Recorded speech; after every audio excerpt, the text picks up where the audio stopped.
Like, Yeah, let me quarterback this thing, man. Oh, my bad. Hey, you know we live, right? Already? Oh, okay, cool. You gonna say something? You gonna say something to the people, or you just gonna talk shit behind the scenes? Yo, can I do my thing though?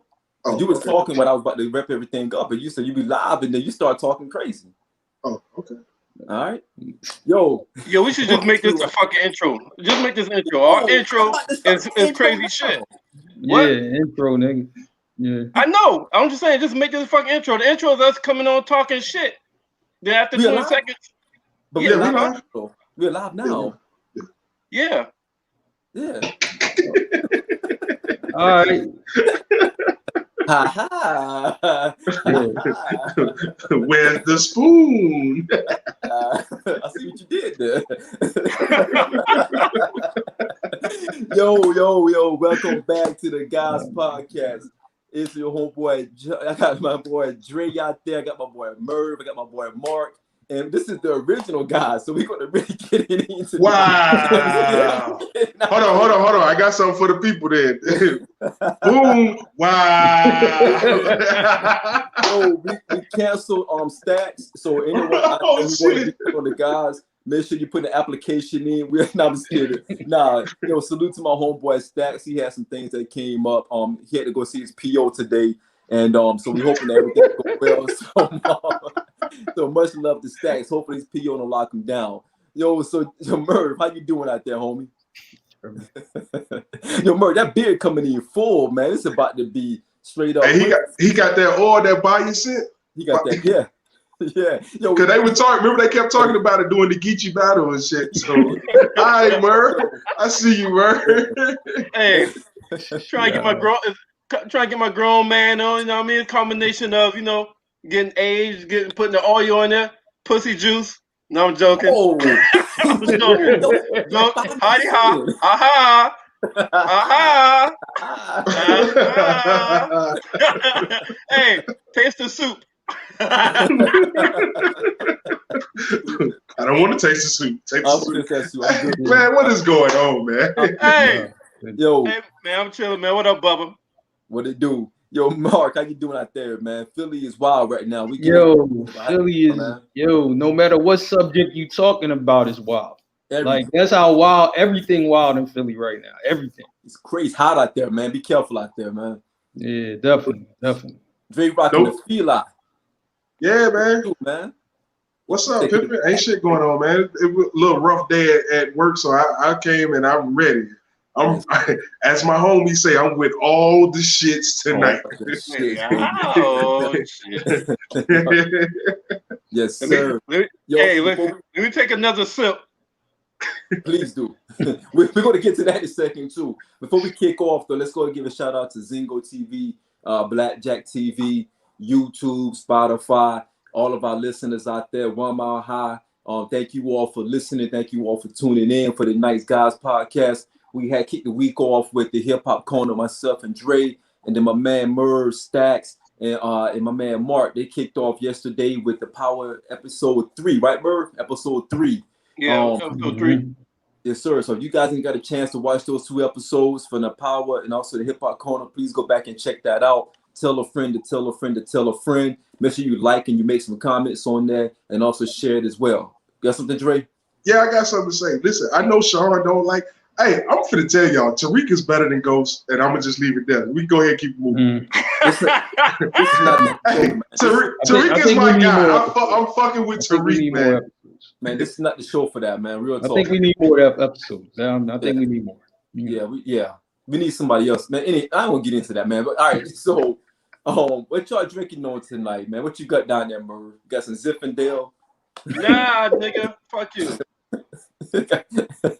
Why you get all these? Why you always got a pretty bottle and shit, man?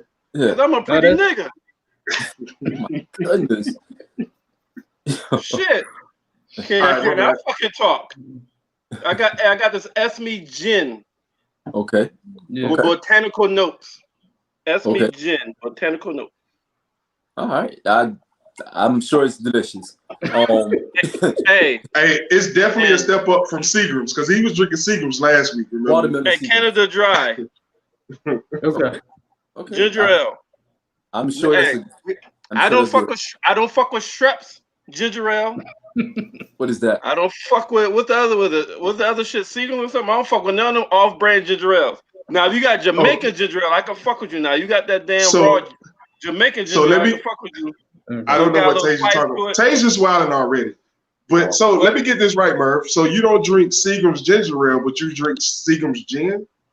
Absolutely. It's the difference. Oh man, must be. Most definitely. What brand of water you drinking on tonight, Mark? Shoot, water. Good old water, man. Deer Park. No, you got Deer Park. That's that Sam special right there. No, that ain't no Sam special. That's worse than Sam. And Sam's water actually good. That motherfucker Deer Park. Hey, Mark, I need to step in. No, man. Oh yeah, you're right. Man. That's the corner store. No, you know what I mean? For real. Yeah, Dasani's the worst water. Dasani the shit you don't want to drink. That's that movie theater water with Coke in it. You know what I'm saying? That's what you don't want to drink. Shit. Did Coca-Cola not have real Coke in it before? You know what I mean? Dasani, smart water. Make that shit. Or Fiji. Fiji or smart water. Them some good shit. Smart water. So fuck smart water. Yeah. Fiji cool though, you know what I'm saying? Fiji cool though. Oh, I'm drinking on Core water. No, I'm just playing. Core is my shit, but I'm drinking on yeah, man, I've been heavy on the Diddy juice lately, man. Brown is not where it's at. So Merv need help. Yo, Merv need help, man. Merv is passing out, man. We're not even 10 minutes in yet. Yeah, I'm on Diddy juice though. What you got, homie? I'm on Agua, man. Agua. Gotta hydrate. What is that? Water. What man. Brand, nigga? Yo, this is Shop and Save. What? This is great value. Water. Great value. Okay, I got you. Yes. Oh, nigga, that's that goddamn Walmart. Choice? Yeah. Get Sam's choice next time. No, I'm fine, thank you. Let's go to the park. Yo, salute my dude. No doubt. Yo, I caught a cramp in my leg last night at like 12 in the night. I thought I was gonna make it. You ever caught a cramp so bad you start sweating? Yo, I was sweating. Hey, I definitely fell on the steps. Couldn't try to walk. I was hurting, man. So I caught a cramp one time, threw me out the fucking bed. Yeah, make you jump out the bed, right? Threw me, it's like a ghost just picked my ass up and threw me out the motherfucking bed, yo. I don't know how the fuck I got on the floor, yo. The worst shit. Sean, remember the year? Remember the year that you went to One Music Fest? Yeah. The day before the show, nigga, I sneezed and my side was hurting for like 3 days. Like the whole Atlanta trip, nigga, I'm hurting. Like I can't even get. Hey, Crit up there doing this thing, and you know, like Crit is one of them infectious artists where you just gotta go. I couldn't even do it, man. My side was hurting. Hey Sean, niggas like this. Yeah. All right, man. You couldn't even do the Fat Joe lean back, you know, like. No, lean back would have killed me, nigga. We was in the strip club, man. Stripping trying to. I couldn't even do nothing. Like I'm just sitting here, like I'm cool in the '90s. Like yeah. Oh, because Yo, fam, wear the sunglasses in the club and shit. Yo, them cramps don't play, man. That joint caught me right in my thigh. I jumped at the bed, man. I started sweating profusely. I couldn't get it together. I started hitting the table like, yo, please. I started praying. Like I was hurting, man. It was bad business. But gotta hydrate, man. Gotta hydrate. Yeah. So yo, fellas, let's get into it, man. We got some things to unpack. So you all know every week we do an album retro re-review. And this week last week we did New Orleans. We went to the New Orleans. We did some Hot Boys. I know Dre went back into nostalgia. Merv was able to feel it as well. Mark gave a big shout out to if you want to listen to some beats and some rhymes. No, that was Conway, nigga. That wasn't that was Conway. Nah, man. It was both. So, no. I mean, it was a street record, man. So you know, I was with it. You know, based on that. Mark loves street shit. So this one Mark may sit out because Mark loves that street shit. And we're going to do an album review with Kanye West, Graduation. No street shit here. Just a really good album. No. This is Kanye's his third album, released back in 2007. some regarded this album as his best. I don't feel that way, but I want to kick it off with you, Merv. So after listening to Graduation all over again, man, what did it bring to you, man? Yo, that shit just brought, later. huh? About 13 years later. That shit just brought good vibes, man. What's his damn? What's the damn he started what good vibe music? Good music. Good music. Listen, we can't be all hip hop and then we don't know good music. Shit. Good music. Yeah. He started good music shit. Hey, Dre, I'm drinking Esme Botanicals. Esme Botanicals, all right? So yeah, yo, this goddamn album was just some good vibes, some good music, some positive, out of all the album reviews we had, this was probably the easiest listen for me. Like some albums, you gotta really try to you gotta focus on it and focus on every word. And you might have to rewind. And this is not taking anything away from the lyrics. The lyrics in the album is fire. But some artists is just able to verbalize their fucking thoughts so well and draw that picture so well that all you gotta do is just sit there and vibe and listen to it. All the songs had damn great production. Now, what was it? The two songs I couldn't get into is Barry Bonds and Drunken Hot Girls. Whoa, I guess I said something. Unpopular opinion. Oh, yeah, okay. I know Barry Bonds had a lot of people like Barry Bonds. Those are the two songs, my least favorite songs. Everything else, look, Good Morning, perfect intro to the goddamn album. Tell the motherfuckers good morning. That damn, is it The Glory? The Glory with that Glory, yeah. Yo, he on the low, the motherfucker straight talking shit. Snap. Yeah, that nigga snap. Motherfucker straight talking shit. And but he talking shit in such a smooth way. It's almost like that's one of them. You know how you got people that talk shit so eloquently. You got like, haha, yeah, well, yeah. Then you got, hold up. Was that an insult? Like, did that motherfucker insult me? It was like, damn, motherfucker did real nice and nasty. Yo, The Glory, that shit was real nice and nasty talking shit. Yeah. It almost seemed like the album goes from in the beginning, he's talking about where he want to be, and then it almost like talks about throughout the album from beginning to end where he want to be, and then where he's at currently, and then now he's like, yo, now I made it. Right. That damn that Good Life, that Good Life was like a theme song. You put that Good Life on. You vibing, you rocking, you throwing your hands up, you chilling, you smiling though. This whole album is a smiling album. While you enjoying this shit, even when he's talking shit, it's a smiling fucking album. He's talking shit with that smirk on his goddamn face. That's how the whole album is. And he ended the album with Big Brother.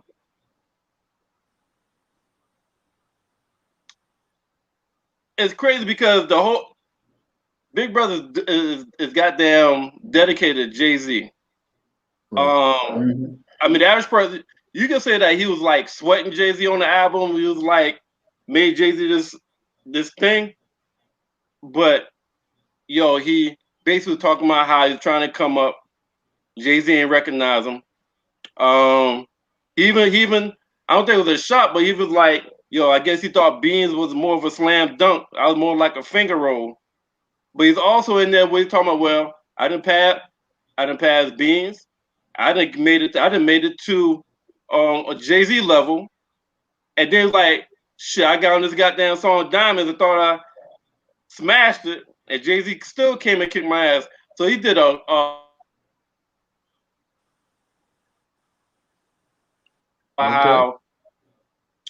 who his idol was, how he came up to match his idol. And then he was like, but my idol came and reminded me. And then he went back and forth a little bit on that. But overall, man, this was probably out of all album reviews, this is probably my best listen, my easiest listen. This is my favorite album review. Me listening to this shit, it just took me back when it first came out. I forgot how this motherfucking album rolled. Like, motherfuckers riding. Like, from listening to this now, I'm about to be listening to shit for the foreseeable future. I give this shit down 4.5 flames. Damn. Okay, that's the highest flames we got so far. All right. So Mark, how did this album hit you, man? Oh well, let me start off, man. Can't Tell Me Nothing. It's probably my favorite Kanye song all time. Then he did the remix with Young Jeezy, which was also, you know what I mean, for real. That wasn't a remix though.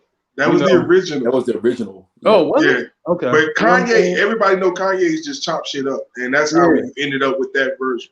Okay, you know what I'm saying? But I love that record. I mean, I love that record. I'm like, I play that today, you know, all the way from back then in the day. I'm like, this album was an easy play. Like, you could easily kind of play this straight through for me, right? You know, and then all the singles off the album were great. You know, Stronger, Good Life, Can't Tell Me Nothing. You know, they were all great. I love how the album started with Good Morning. The Big Brother record, I like that, you know what I'm saying? But I'm like, maybe for different reasons. It's kind of letting Jay know, you know, like, look, man, you know, I'm nice. And Kanye had to really build up to that. You know what I mean? Shout out to Beans and State Prop. Really, you know what I mean, for real, for, you know, telling Kanye, yo, you can do it. And really, you know what I'm saying, you know, believing in him and just be like, yo, get in there and do your shit. You know what I'm saying? I don't care. Don't matter what Jay say. And this is a story, you know, that was told by Beans to me and others before. Like, Kanye, do your shit. You know what I'm saying? So I love that record as well. This was an easy play, right? You know, Good Life brings vibes. And Stronger, I'm gonna tell you, you know, that was my song that I raced to, right? We get in the cars, go down B Street in Philly. You know, nigga, I thought you were talking about running. No. I thought Mark was doing foot races and shit. Oh, no, I knew you wasn't talking about running. Like, no, man, in the car, man. I knew you wasn't talking about running. Yo, Mark be running like this. Oh, nigga, man. I'm trying to Mark, Mark the nigga be like, yo, I gotta take my shoes off. I'm faster without shoes. You know what I mean? Yo, man, y'all ain't never, you know what I'm saying? Oh, man, I got to put y'all on some shit. Anyway, everywhere got a strip, man, where, you know, where they let the cars go out. So, you know what I mean? For like, this was the joint that I raced to.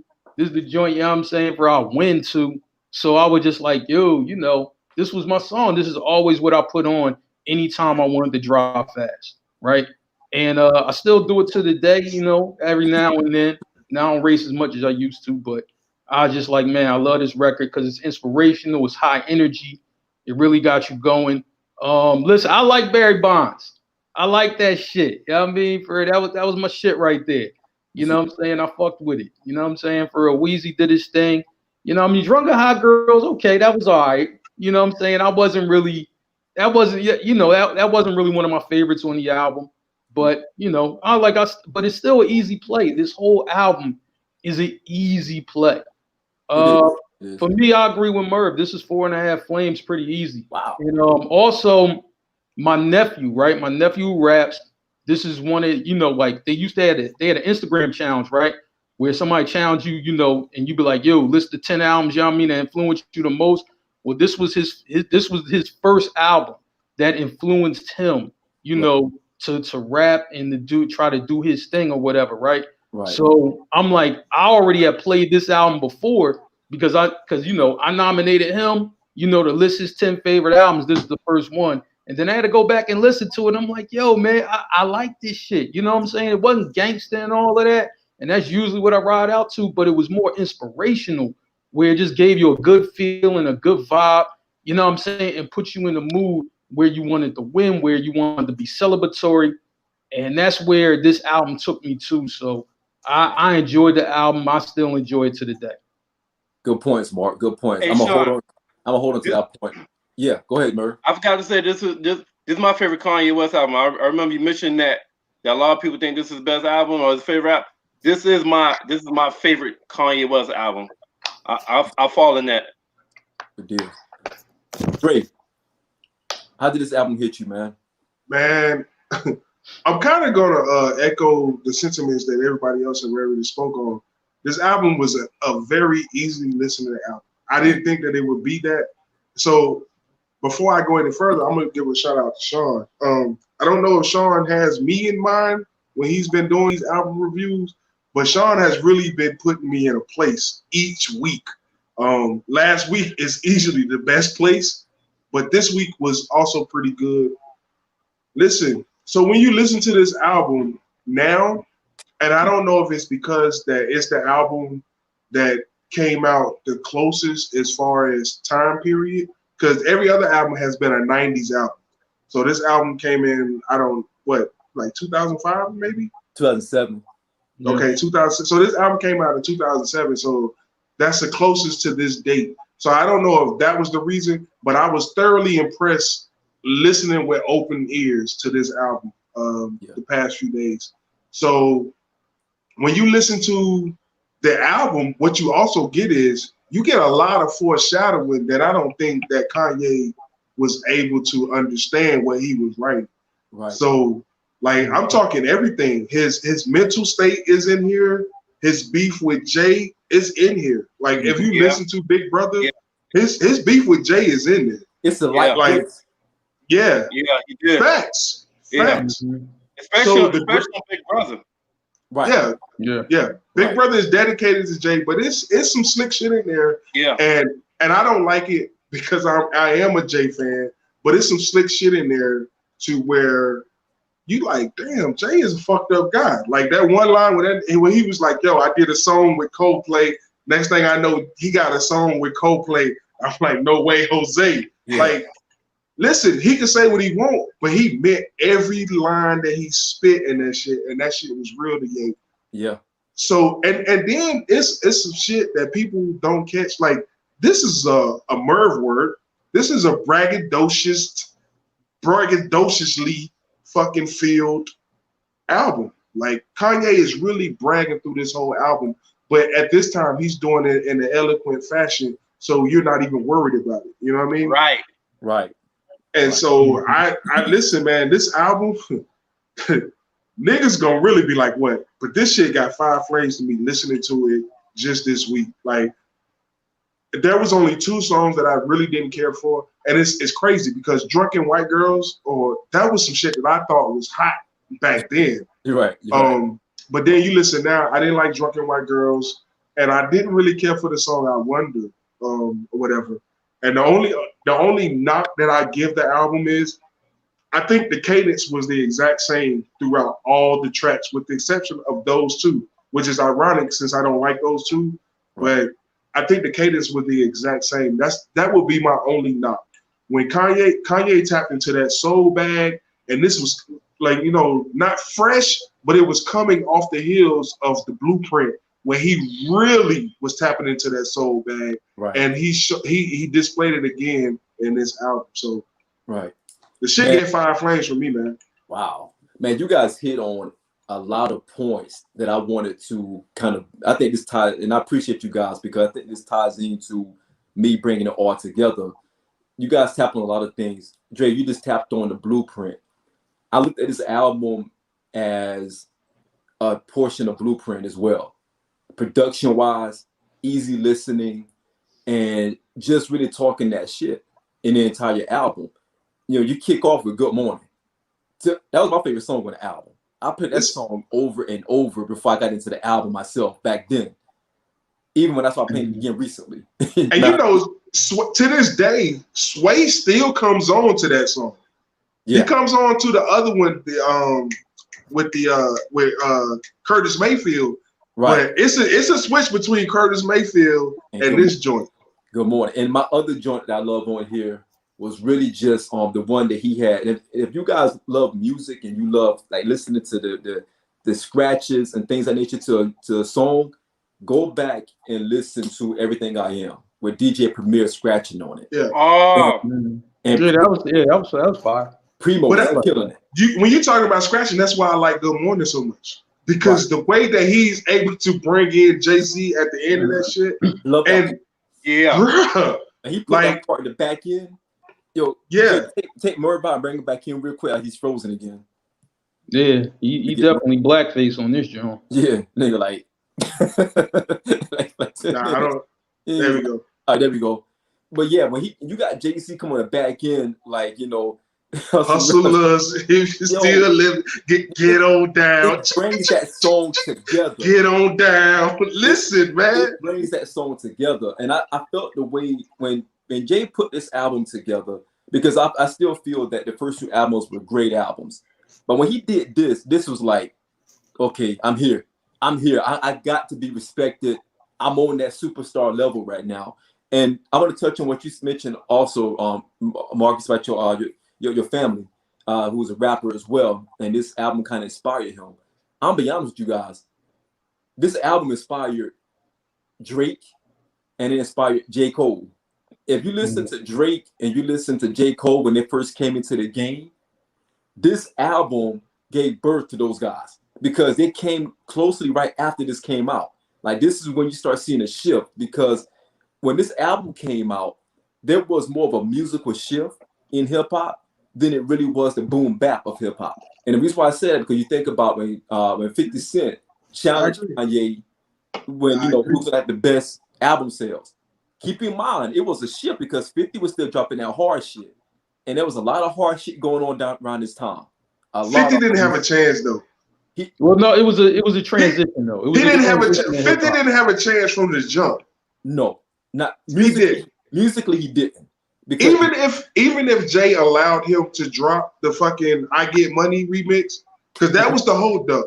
Jay was the holdup because, like, nah, nigga, like, you going against my artist, like, right? We finna do this shit right, yeah. Right. But even if Jay allowed him to drop it, and "I Get Money" is, I think, one of 50's top tier classics. Oh yeah. He wouldn't have lasted with Kanye. Not with this album. Not with this album. This album was different because I believe that this album was a trailblazing album for a lot of rappers that came by, and some of our biggest artists like the Drakes. And Drake may not tell you this, it might not say it now, but you can tell this album influenced Drake because you listen to the early Drake, the early Drake. Go back and listen to some of his shit and listen to this album. You be like, that's where that stuff came from. This is exactly where it came from. And Kanye gave birth to that. So to your point, Merv, back to your point, how you said he was just really in his bag and he was just really talking that shit. This was Kanye saying, look, I'm here. Nobody, I'm not gonna stop. Because you got Stronger on here, you got Champion. I mean, he's just talking that shit on here to the point where it makes you feel like you got to respect him now. Because during this time, keep in mind, Beans had already flamed out by this time. No, Beans was in jail. He ain't flamed out, he was in jail. That's what I'm saying, but I'm using that as a metaphor that he flamed out where Beans did not listen to what Jay was saying. Jay told him, Beans, I'm not trying to change you, I'm trying to give you some game to get out the streets. You know what I mean? Jay was telling Beans, yo, I'm not trying to change you, my dude, but you got to listen. Jay was in the background the whole time listening. And if you guys think about this, this is my last point. When they didn't want to really give Ye any airplay, they didn't really want to put Ye on records and have him rap. They wanted him just to be the in-house producer. Exactly. Dame thought that if Ye got to put an album out, Dame thought that we would just sprinkle it with a bunch of Cam on it. Because, you know what I mean, during that time, they thought that Cam was the hottest, Cam was hot. He was keeping the rock kind of afloat because Beans was going through his shit. So he felt like I can put Cam all on here, let Cam do his thing, and he'll just cover Ye where Ye can't do it. This album is Ye telling everybody, I'm the shit. Like, I can stand alone. Because the first two albums were good, but this right here, this is the home run hit right here. And I think with this, I think this album is where. What is going on with Murph? What? Y'all can't hear me? Hold on, we can hear you. I'm gonna take you out, put you back in because you froze. Yeah, I can't see him. Hey, so but Murph, when you come back in, just jump on. But I do have a question. We always talked about, on the Hip Hop Corner last week we talked about Super Cruise, and we talk about how iron sharpens iron. When we talk about Wu-Tang, we feel like everybody came together and made each other better. This is what I'm gonna say.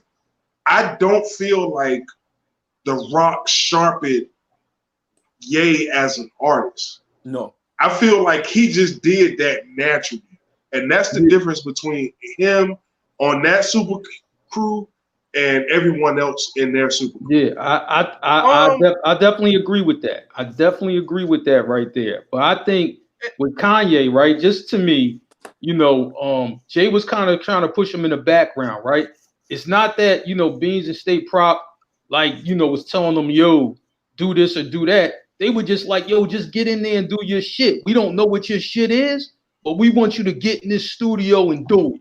You know what I'm saying? And they would, like, when they would finish up their joint, and this before Ye was even, you know, rapping or anything, yo, get in here. And then Ye would be in the background like, nah, I'm going to just finish mixing this down. And, you know, Beans, how he is, aggressive, like, yo, get in here, rap. You know what I'm saying? And I think, you know, them pushing him, you know what I mean, was a big thing, because if they wouldn't have pushed him, I'm like, I don't know if we would see Kanye as we see Kanye. It wasn't so much his style, but no, it's no disagreeing, because this is a true story. You know what I'm saying?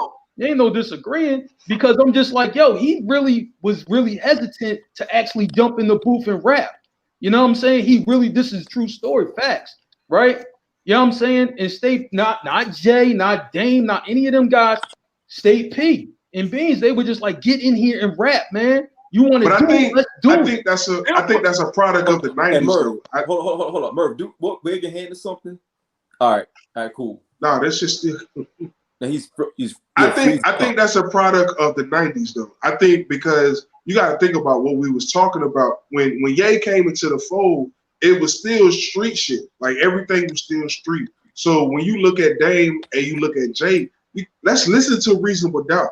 Everybody want to clown and say Jay used the Annie sample, but that Annie sample is just the only thing that pushed him over. That album was still street.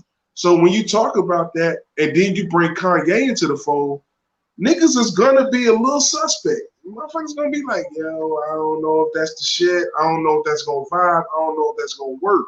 You know what I'm saying? So even when you got people like Dame Dash, and I hate Dame Dash for this, I'm not a Dame Dash fan anyway. I'm just going to be honest. But Dame Dash always championed himself as the one that pushed Kanye along.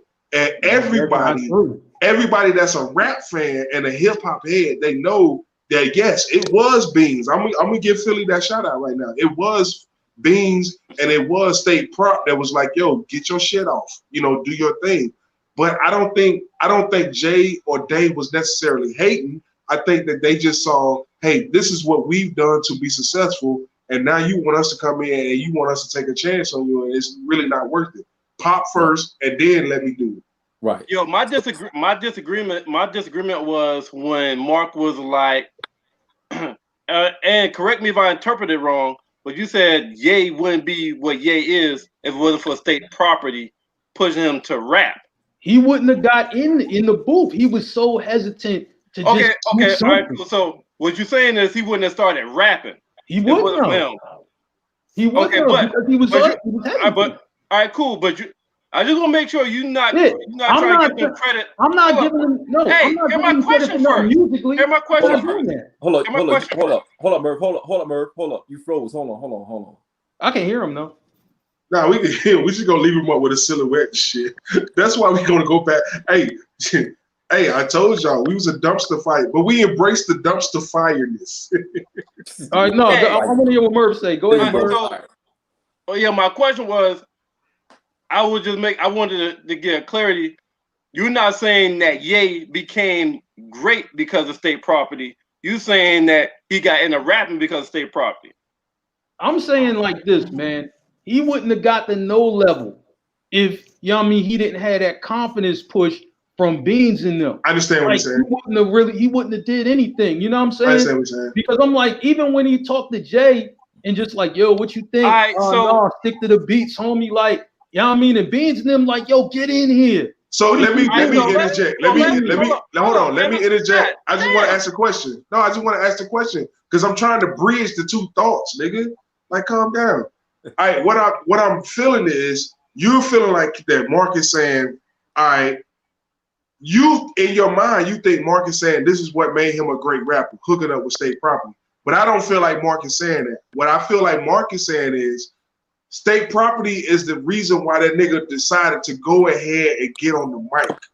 And you have to, in my mind, you have to have someone to make you do things that you might not want to do in order to be great. No one is just great. No one is just great without. That's why that's why I was asking for clarity, because one of his comments was like, Ye wouldn't be what Ye is if it wasn't for state property. And I can understand why he said that. Clarity on that. Oh yeah, he wouldn't have rapped. He would have just stuck with the beats like Jay wanted him to do. Okay, so all right, so you just saying state property is the reason why he got in the booth. Cool, I agree with that. But far as Ye being great, don't have shit to do with state property, in my opinion. But he already said that. Oh, yeah. I got you.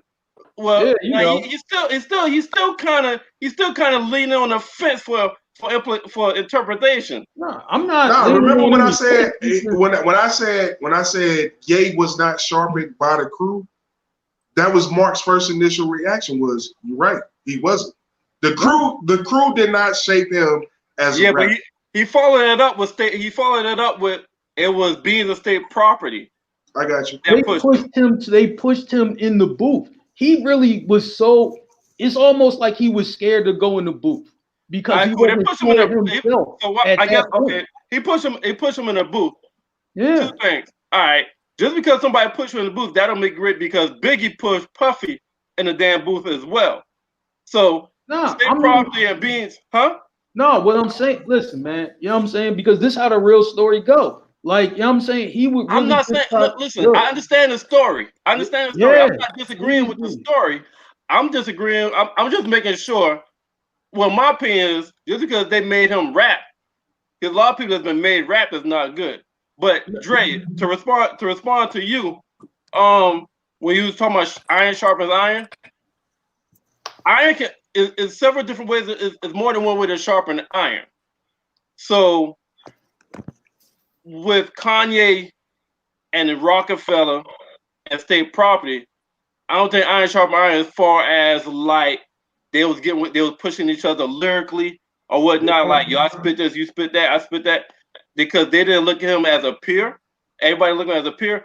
But I believe iron sharpen iron because, like, for example, there's four of us right here. All right. And let's say Sean get in the bag and buy the fucking mansion.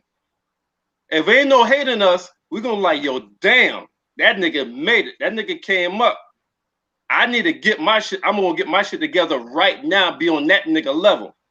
So, in my opinion, or my perspective, this angle is how iron sharpen iron with Kanye. Kanye saw what Jay-Z was, he saw what Beans was, he saw what them niggas was, and how their iron sharpened his iron from this angle. That nigga went to work. That nigga became more dedicated. That nigga became more determined. That nigga became more fierce to the point where this album right here, his lyrical, his flow match his production and beats. This is, in my opinion, this is his first album with flow and his delivery started matching his production, and they came together with this album. And I think because of Jay dissing him for Beans, and all them niggas feel like they're on this level, and they just look at him like, nah, nigga, you a producer. Like, all right, nigga, let me show y'all something. That was Jay. That was Jay and then so that's how I feel when it was like iron sharpen iron. You don't always have to be like, you don't spit at you, spit at me. You it's different ways. It's different ways to sharpen iron. So I feel like if you're part of a crew, or you part of a group, you could be motivated or sharpened in a different angle. And I think that was the angle that hit Kanye. Yeah, just my opinion. I agree with Merv. I agree with Merv 1,000%. And here's why: because what Merv just said is exactly what Kanye said in the rhyme. He was in the background the whole time, watching everybody get on and watching them get it in. So he had to learn from the Beans. He had to learn from, you got Beans, you got Jay on your flanks, right? You got two lyrical monsters on your flanks. You're gonna pick up on something. And to Merv's point, and to your point as well, Mark, somebody had to give him that push. And we heard the stories. I know everyone heard the stories before about Beans really getting in his ass about getting in the booth and spitting and showing what you can do. So he had that push. But I think a talent like Kanye is but so long he's going to hold himself back regardless. The dude is too talented to, let's just say that he wouldn't have gone anywhere if he wasn't pushed. I think the dude is talented enough where he would have figured out a way to get on the track some kind of way, whether that's a push or not. The guy, if he was just a one-hit wonder or maybe an artist that came out with 2 or 3 albums and just didn't do anything at all, Kanye is a bright dude. He's a rap genius. He's an artist before anything else. I think he would have found a way to get himself in there some kind of way. But to all of you guys' point, I do think that being around The Rock and being around those heavyweights at that time, he probably was a little bit timid because he wasn't on that level of lyrical supremacy. And then when he finally started getting into his groove and started finally get that comfort level, that's when he took off and became the Kanye that we know today. Yeah, and I'm happy for him, man. I'm still happy. I was happy for him then. I'm happy for him now because I'm just hearing those stories from back then. It's just like you want to see a guy elevate. You want to see a guy at his best. And I'm like, even when you're around somebody, like I liken it to, like when I coach, basketball players as little dudes, and then they get all the way to the NBA years later. It's just like, yo, you know what I'm saying? You've seen something, you watch them grow, and now they doing their thing. And I think that's how Kanye, when Beans tell the story and people from back then tell the story around The Rock, Just Blaze, and those guys, and they tell the story, they tell it from the beginning. And it's just like, yo, we just love seeing the process of what it became. You know what I mean? You should always embrace that and enjoy that. Indeed. So, fellas, a good review. I give it 4.5. I give it 4.5. So that's probably our highest review for a re-review so far. So far, Kanye got the crown right now. So if I want to pivot real quick, we got Danny in the backdrop, I think, and Danny wanted to hop on, man, and talk some sports with us, man. Are y'all good with that? Okay. What are you talking about? Can we tell the people who Danny is? Damn. Yeah, all right, so listen, let me introduce Danny. Yo, Danny is he's an entrepreneur. He's on the I-95 network. Danny is also on the 3 Point Conversation.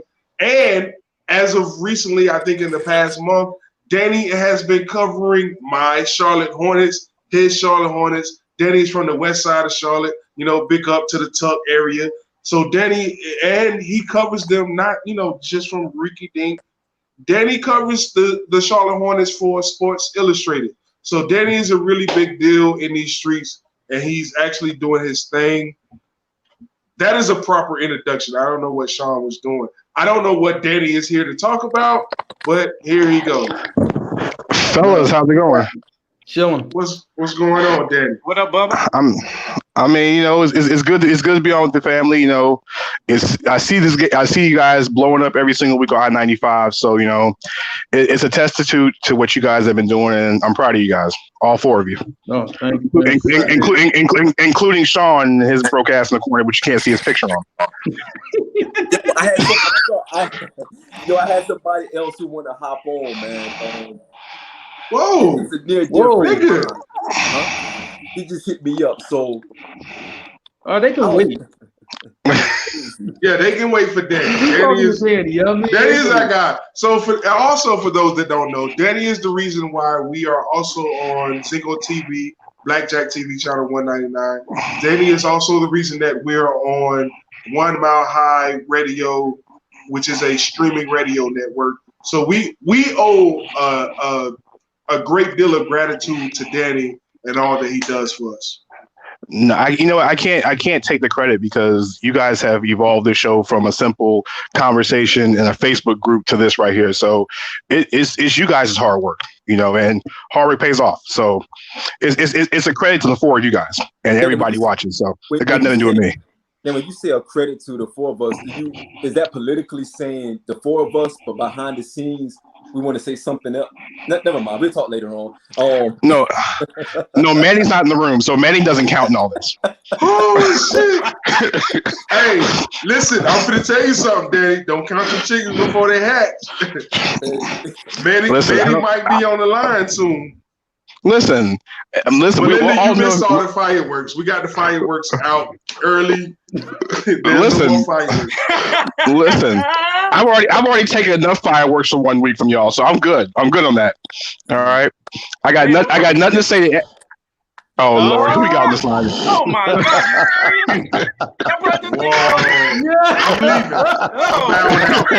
God! So this is what we're doing tonight, huh? So this is what we're doing, right? My name Bitter, and I ain't in it. I ain't got nothing to do with this shit. The good news is we're about to lose a whole lot of viewers. That's all I'm gonna say. The good news is this is not cable television. Sean, you're an asshole.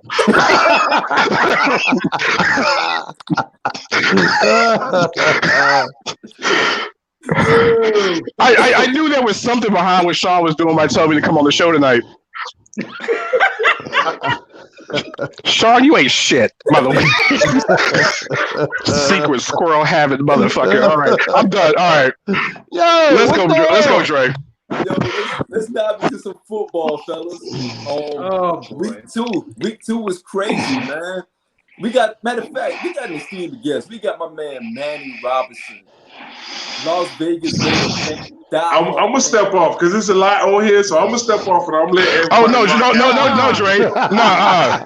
Dre, keep your y'all lose. Listen, you leave this part of the show, you will leave I-95 at this point. You ain't going nowhere. I'm pulling EP privileges on this one. Hey, that's the good thing about owning your own masters. You pull me, you pulling everybody, man. Hey, listen. So we got a different contract. I mean, since we're in the pulling mood, since Sean's playing some underhanded Vince McMahon type shit on here. All right, so let's go into football. Go ahead, Dre. Take it off. I'm all ears. Dre taking it off. Yeah, I ain't got nothing to say. Listen, I'm 2-0, and I'm 0-2. Secret Squirrel, what's up? One team sucks. One team is good. I think Josh Allen is really showing his truth. Like he's in the MVP discussion. You know, some people will say, oh, he couldn't throw for 300 yards a game. Well, you know, he's leading the league in passing, you know, so far this year. Well, it took him about 5 years to do it, so. Hey, it don't matter. Hey, it took Carson Wentz 2 weeks, but what is he doing right now? But that's neither here nor there. I'm gonna let you get, man. That's what we doing. So we just gonna interrupt each other while we talk. That's why I say I'm gonna jump off. Hey, I'm good. Hey, matter of fact, Danny, do you have anything to say about Carson Wentz? Let's go there. Danny can't really. Hashtag overrated. Oh shit. Yes, I can. I'm like, listen, man. I'll say the same thing. I'll say the same thing I've been saying since the MVP season. He's overrated. I'll say like he's regressed. And he's overrated. And then Dre leaves. Yeah, look, man. I didn't rip the Eagles. Go ahead, Mark. Go ahead, Mark. I didn't did this for 2 weeks. I didn't did this for 2 straight weeks. Y'all all seen the post. You know what I'm saying?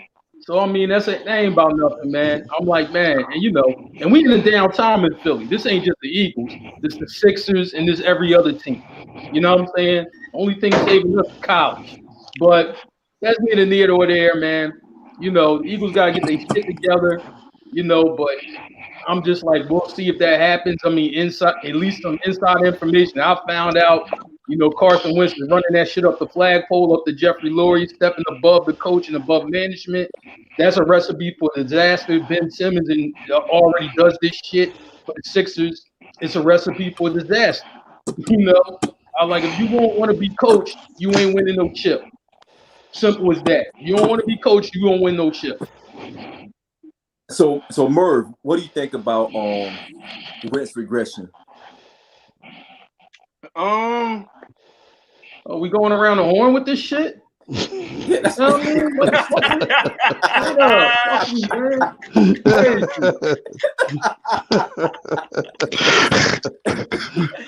Hey, you gotta get your points, nigga.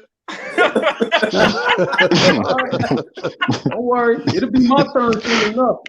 Trust me. Hey, yo, it's crazy, man, because on some real shit, like his first 2 years in the league, I really thought he was gonna be one of the next top tier QBs. Because his first 2 years in the league when he was playing, the motherfucker put up numbers, yards, touchdowns, efficiency. I don't think he recovered from that injury when Nick Foles took over, man. I don't think he recovered mentally or physically. More mental than anything, man. I think that's what the fuck is wrong. He lost his confidence. He's faking his bravado right now, and they're gonna have to hire a quarterback whisperer, a personal quarterback whisperer to try to get him back. He got the tools. He got the tools, but I think he's done, man. I think Nick Foles and him getting hurt, Nick Foles winning the championship. And I feel like motherfuckers still respect Nick Foles over him, and he knows that in the back of his head, and he's trying to. I think it's a mental shit with him. I agree with that. So Manny, what are your thoughts, man? I know you've been you didn't like Wentz from the beginning. You always called it out. So what do you think, man? What do you think's going on back there? He always depended on his running backs and his tight ends. And right now, I think teams is figuring it out. So they're going to go as far as the tight ends and the running backs take them. The wide receivers never was part of the offense when he was a quarterback. And that's what it is. That was their problem before, right? That's when they started arguing about who's getting the ball, right? Who's getting the ball, and the wide receiver wasn't happy with him in there. And they was happy with Nick Foles there because they got the ball. They get tired of blocking all the time. They want to catch the ball sometimes. So, Danny, do you think that Peterson's quote in I know he had a quote, I think it was yesterday, the reporter asked him, why is Wentz regressing? And he said, I don't know. Like he kind of like he just didn't. That nigga said that's a good question. Yeah, he said that's a good question or some shit like that. Do you think that hurts the locker room or hurts Wentz? No, it actually protects Carson because his coach isn't throwing him under the bus. I mean, if your coach says you're not doing your job and everybody knows you're not doing your job, it's the same thing as an owner saying this our coach is the guy, like Adam Gase with the Jets. The owner came out and said, this is my guy. In layman's terms, your time is ticking. So if Wentz would say, if Peterson go out to tell Wentz, say, he's regressing, that's kind of almost a kiss of death. And the other thing is, like, Carson Wentz is a two-sided bill. For as much as the things that we blame Carson Wentz for, his not getting better, him not being the same since the injury, the Eagles haven't done much to put the things around that he needs. He has two good tight ends, but the offense line's horrible. To get his confidence back, he has to stay on his feet long enough to do that. Why is Carson Wentz considered injury risk? Is because the offensive line's bad.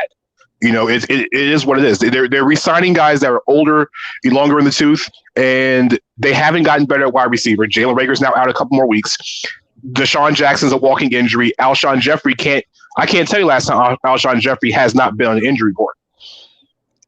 It is what it is.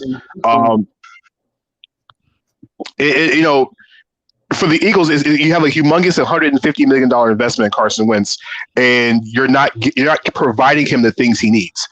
He needs receivers. To Manny's point, no quarterback's going to win with just tight ends. You need receivers. You need a running game. You need an offensive line. And until the Eagles can do that, who did it? Brady. Brady had an offensive line. Talking about tight ends. Brady had. Talking about tight ends. Best receivers being really tight ends. But he had capable receivers that stayed healthy. As much as we don't give credit to the receivers, Julian Edelman, Wes Welker, you can go back to any of the receivers they had because Brady has basically used members of our group chat as receivers over the last few years. And they've been successful because they've all been on the field. Right. The Eagles have not gotten receivers to stay healthy, and the ones they drafted have not all panned out. The last one was on Nelson Aguilar, and he's in Oakland because he couldn't hold on to the football. He couldn't catch it. Daniel, let me ask you this. That's a great point. So Do you think that we will need? Do you think that we have to look at the training staff? Because the training staff can't help injuries. Every position have injury problems with Philadelphia. So now I'm starting to think you got to look at the training staff and the conditioning staff and the weight coach. The strength and conditioning coach now. So I want to ask a question. I mean, I want to ask. Hold on. I want to ask Merv a question because college players don't get the preseason, and so everyone is saying, "Oh, they didn't have a preseason," and I would agree to an extent. But if college doesn't get this preseason and they don't have superstars dropping like that, what makes the NFL different? Like, what did you all do in college that was different?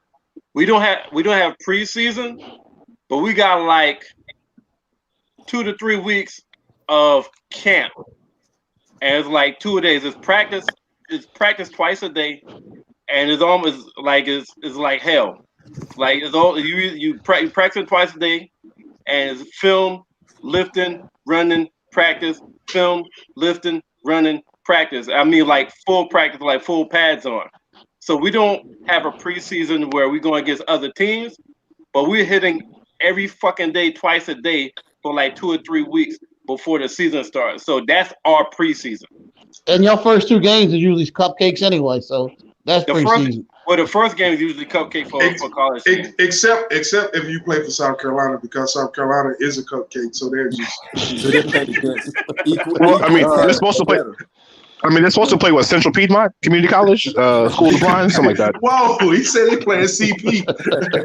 Hey, for those that don't know, listen, we give Merv the business, but when it comes to not professional, but when it comes to athletics, Merv has definitely reached a higher echelon.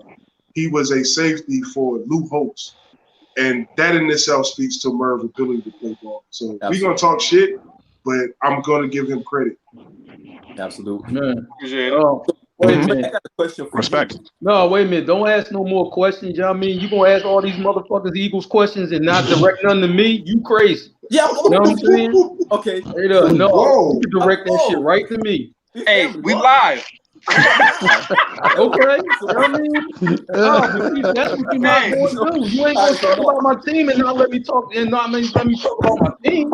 Hey, we live. All right, Mark. So my question to you is, does all of this fall on Howie?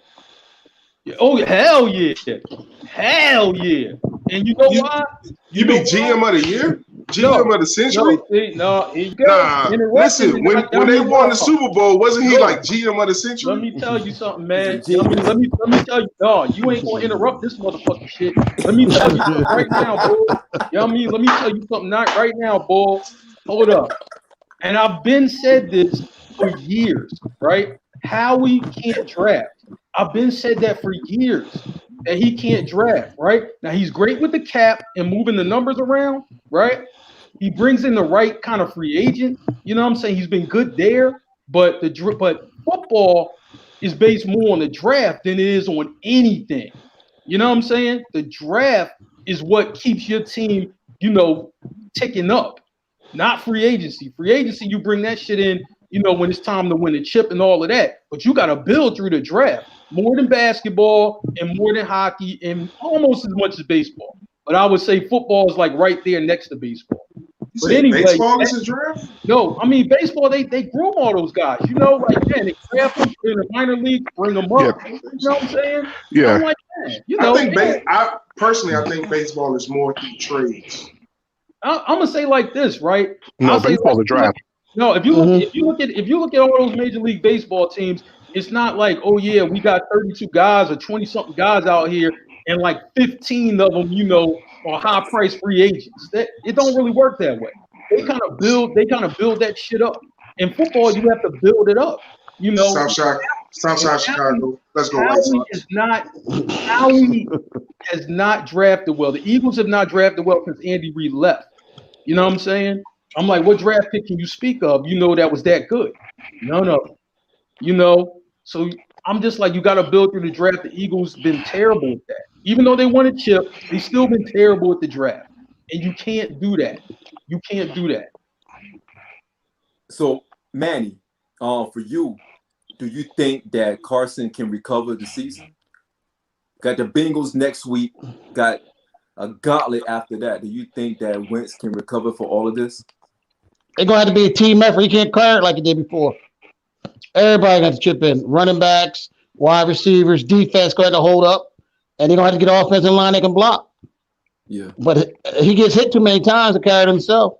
I'll say like his body break down. Offensive line played better last week. Still not at the level that I need them to be, but they played better last week. Aaron Donald got no sacks and only one pressure, right? But still, he's still down 4 starters. So the backup's going to have to keep playing, and they're going to have to keep playing well. So speaking of 20-0, Danny, do you think the Falcons going to win a game this year? I knew that I knew this shit was coming, Sean. Okay, like I really did. See, now you're gonna have me cuss on this damn air tonight. All right, go ahead, cuss them right out too. Cuss them right out. Go right ahead. Here's the thing. Sean would have not had me on the show tonight if the Falcons would learn how to play special teams. Sean would not have had me on the show tonight. Sean would have been ducking me all week. What no? I'm sorry. Damn instigator. Okay, so what's going on in Atlanta? Atlanta's going to be fine. That's true. Elmore out here writing whole dissertations and shit. Like, yeah, damn. Listen, they got to figure out something. Linebackers are bad. The linebackers suck. It's the worst. All right, so in football. Atlanta is only as good as long as they have the ball to end the games. That's really how it's been for the last 10 since Matt Ryan got to the league. It's all about if the Falcons can have the ball last, they have a better chance of winning than the defense being on the field. They're going to win games. I still think this team can still pull off anywhere from 8 to 10 wins because they can score the football. They can score. Atlanta can outscore. Listen, it's all about if Atlanta gets the ball at the end of the games. It's all it is. Because to Mark's point with Philadelphia, for as good as the defense it's been solid. If you give Matt Ryan and Atlanta's offense Philadelphia's defense, the same way if Carson Wentz had Atlanta's offense, it'd be 2 totally different teams. So if you give Carson Wentz Atlanta's offense in Philadelphia, Philadelphia's almost unstoppable. But if you give Atlanta a defense, a decent defense, Matt Ryan's going to put points up. He's done it for years. Atlanta is the second highest scoring team in the league. But yeah, they put up 39 points on Sunday with no turnovers, and we still lost a football game. Yeah, that's the defense. I mean, they're 40-1 now. That's Dakota. No, that wasn't Dak Prescott. So stop it over there, Sean. It wasn't Dak Prescott. Stop it. It's a simple fact. If Atlanta can't tackle, you know it. Atlanta can't tackle, you know touchdown. It. Julio did drop a touchdown. Listen, yeah, Dakota had 4. He dropped a touchdown. Okay, as I was saying, Sean, you instigate. So the thing was, Atlanta was up 20-0. And they controlled the game for the most part until the second half. You can't give up 600 yards in a game and expect to win. There's just no way. The defense is going to fold sooner or later. Atlanta for what Dan Quinn has done has been almost atrocious. So how Mark had mentioned how Howie doesn't draft very well. Our Atlanta's head coach was supposed to be a defensive monster for what he built in Seattle. He's had 6 years. And the Falcons' defense has been inside of the top 20 one time. And that's the year Atlanta got to the Super Bowl. Every other time has been 23rd or worse. And we're on pace to probably be the worst defense in the league again this year. And the Eagles spend money on defense, and they spend a lot of money on defense to have good quality players. Atlanta spends their money on offense. And you can tell that the offense gets more love than the defense because there's really the defense, with the exception of Deion Jones, a healthy Keanu Neal, and Grady Jarrett, is not very good. You can't win with 3 defensive players. And then y'all have about 2 or 3 years straight with y'all whole secondary got hurt every year. I mean, Keanu Neal. This is the first time Keanu Neal's been healthy in 3 years. Yeah. The second, I mean, we let Desmond True. I mean, we talk about the Eagles receivers being hurt. Atlanta's secondary has been hurt almost since day one. So Atlanta, just as much as, like I said, we picked on Philadelphia a few minutes ago. Atlanta deserves their thing too.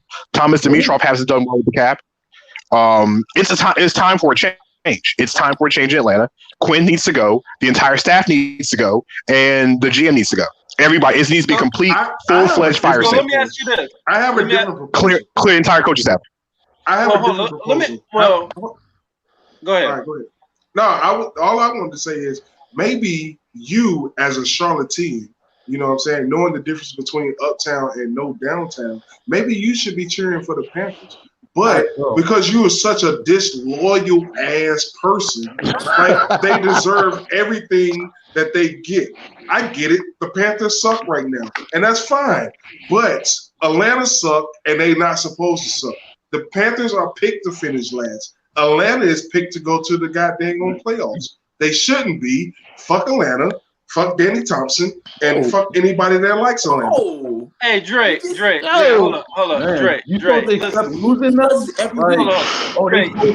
But only fuck Danny Thompson as a Falcons fan. I like Danny, but fuck him as a Falcons fan. But you accept losing? You can't. But you know what though? Right? You accept losing?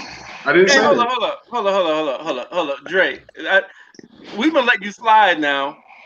Have you heard the saying? Please do. In football, if you got two quarterbacks, you don't have a quarterback. Have you ever heard that? Have you ever heard that? Nah, I ain't never heard that shit. Two quarterbacks, like you bring a quarterback in the first one drive, the next time you bring a quarterback in the second drive, and you go back and forth. You talking about when you was playing? You talking about when you was playing with Carter Shaw? Oh, yeah, whatever. But if you got two quarterbacks, you don't have a quarterback. All right. If you got two teams, nigga, you ain't got no team. All right, so you can't choose when Buffalo is good. Now you're gonna talk shit with Buffalo. I ain't saying shit about Buffalo. I've been talking about Carolina all night. I ain't saying shit about Buffalo. Yeah, no, you brought them up in the beginning. You got multiple teams, but Daniel, let me ask you this. I think your defense struggled because of injuries. Because y'all even had I think when y'all had a major either outside linebacker and a DN. Y'all had some I forgot his name. It was one of y'all major linebackers got injured in one of those years. And you also had a defensive end. I think defensive end was from Clemson. Got injured one of those years. So y'all had a lot of injuries. But my question we can cancel him out already. When that nigga when he said they vote for two teams, we cancel him out already. So that whole comment is null and void. That whole comment is null and void. That sounds like some Philly shit. You whack, boy. You know what though? But here's the thing, Dre. Go ahead, Murph, because I got Dre for this one. Go ahead, Murph. Finish up. I'm chilling. I'm just saying. I know you said fired. I know you said the coaching staff need to go. The head coach need to go. But how much blame do you want to put on, or have you put on no blame on your quarterback? Because in my opinion, he put up stats and he put up yards. He gets you wins, but he's always gonna have that crucial fourth quarter turnover in every big game. And I think you got to give him a lot of the blame on the downfall of Atlanta in games that y'all supposed to win. Like in that Super Bowl, he had a major turnover in the fourth quarter. Like he's gonna give you a turnover in the fourth quarter at the least opportunistic time. He's gonna give you that. So do you put any blame on him at all, or you give him a pass? So you count that interception where Devontae Freeman missed the block, Matt Ryan got killed, and the ball went in the completely other direction? Yeah, of course we'll blame Matt Ryan. Matt Ryan deserves some of the blame for this, but just remember, Matt Ryan has as many fourth quarter comebacks as anybody in the NFL. He's lost 17 fourth quarter comebacks because the defense allowed a touchdown within the final 2 minutes after the Falcons took the lead. So we can talk about Matt Ryan's deficiencies. It is what it is.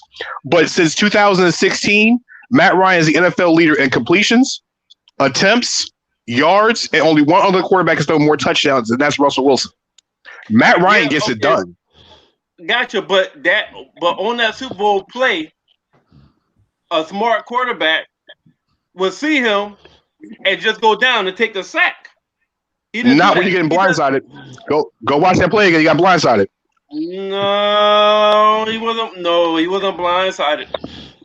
Also, at the same time, you forgot if you remember the Super Bowl game correctly, you know Kyle Shanahan took over play calling midway through the third quarter. What the Falcons got the lead was. Oh yeah. Yeah, he took over play calling, which meant because y'all should have ran. Y'all should have started. No, it should have been Matt Ryan continued to run the no huddle like he did the first 2.5 quarters. It's that simple. But back off Matt Ryan for a second. Drake. Up by 20-some points, and you want to continue to run no huddle? Why you want to go 7 minutes to go in the third quarter? I ain't even saying Dre, hold Dre. Nah, Dre. No, because you attacked me, Dre, but you're wearing a shirt that says Feli. And you know what Feli stands for, right? Hey, Dre, what does Feli stand for, sir? Oh. Wow, that's what we doing? Come on, Dre, we're on television. That's like the episode of Martin. Dre, what does Feli stand for? I don't know. I don't listen to hip hop music. Dre, no, Dre. This is episode of Martin. This is episode of Martin when Martin had Tommy on the stand, on the witness stand. Dre, what does Feli stand for? Oh, you talking about I got the drugs? Dre, no. I got the drugs. What Feli stands for Forever I Love Atlanta. Just remember that. And you're wearing that shirt tonight, sir. With a red hat on. He got you, Dre. With a red hat on. This Rock Nation. That's Atlanta Rock. That's Atlanta Rock. Nigga. See, this is why I need to find new business partners. You attacked me for no reason, Dre. 2 teams. The only person I know that logically can cheer for 2 teams can logically cheer for 2 teams and get away with it, and thinks he gets away with it. Trey, here's a question: if Carolina and Buffalo play each other, who are you going for? You don't know. Todd. Buffalo. You heard me say it without hesitation. Here's the thing. Hold on. I grew up at a time where we did not have a squad, so it was. That's the same thing Buffalo. I did. That's the same thing I did. So what are we talking about here? But you from the West Side. West Side. We don't fuck with West Side motherfuckers. Are you from the West Side of Charlotte? Time out. Hey, we gotta get Danny and Manny out of here, man. We doing too much. See, yeah, exactly. But yeah. There you go, man. Hey, and the thing is, this is the quietest Manny will ever be in his life. In 2 weeks, we're not worried about that no more. But you know what, guys? Before I go, we all play fantasy football. Marv, you play fantasy football too? Absolutely. Okay, so we all play fantasy football, but Dre's the only person that plays in a fantasy football league with 2 quarterbacks. I'm out, y'all.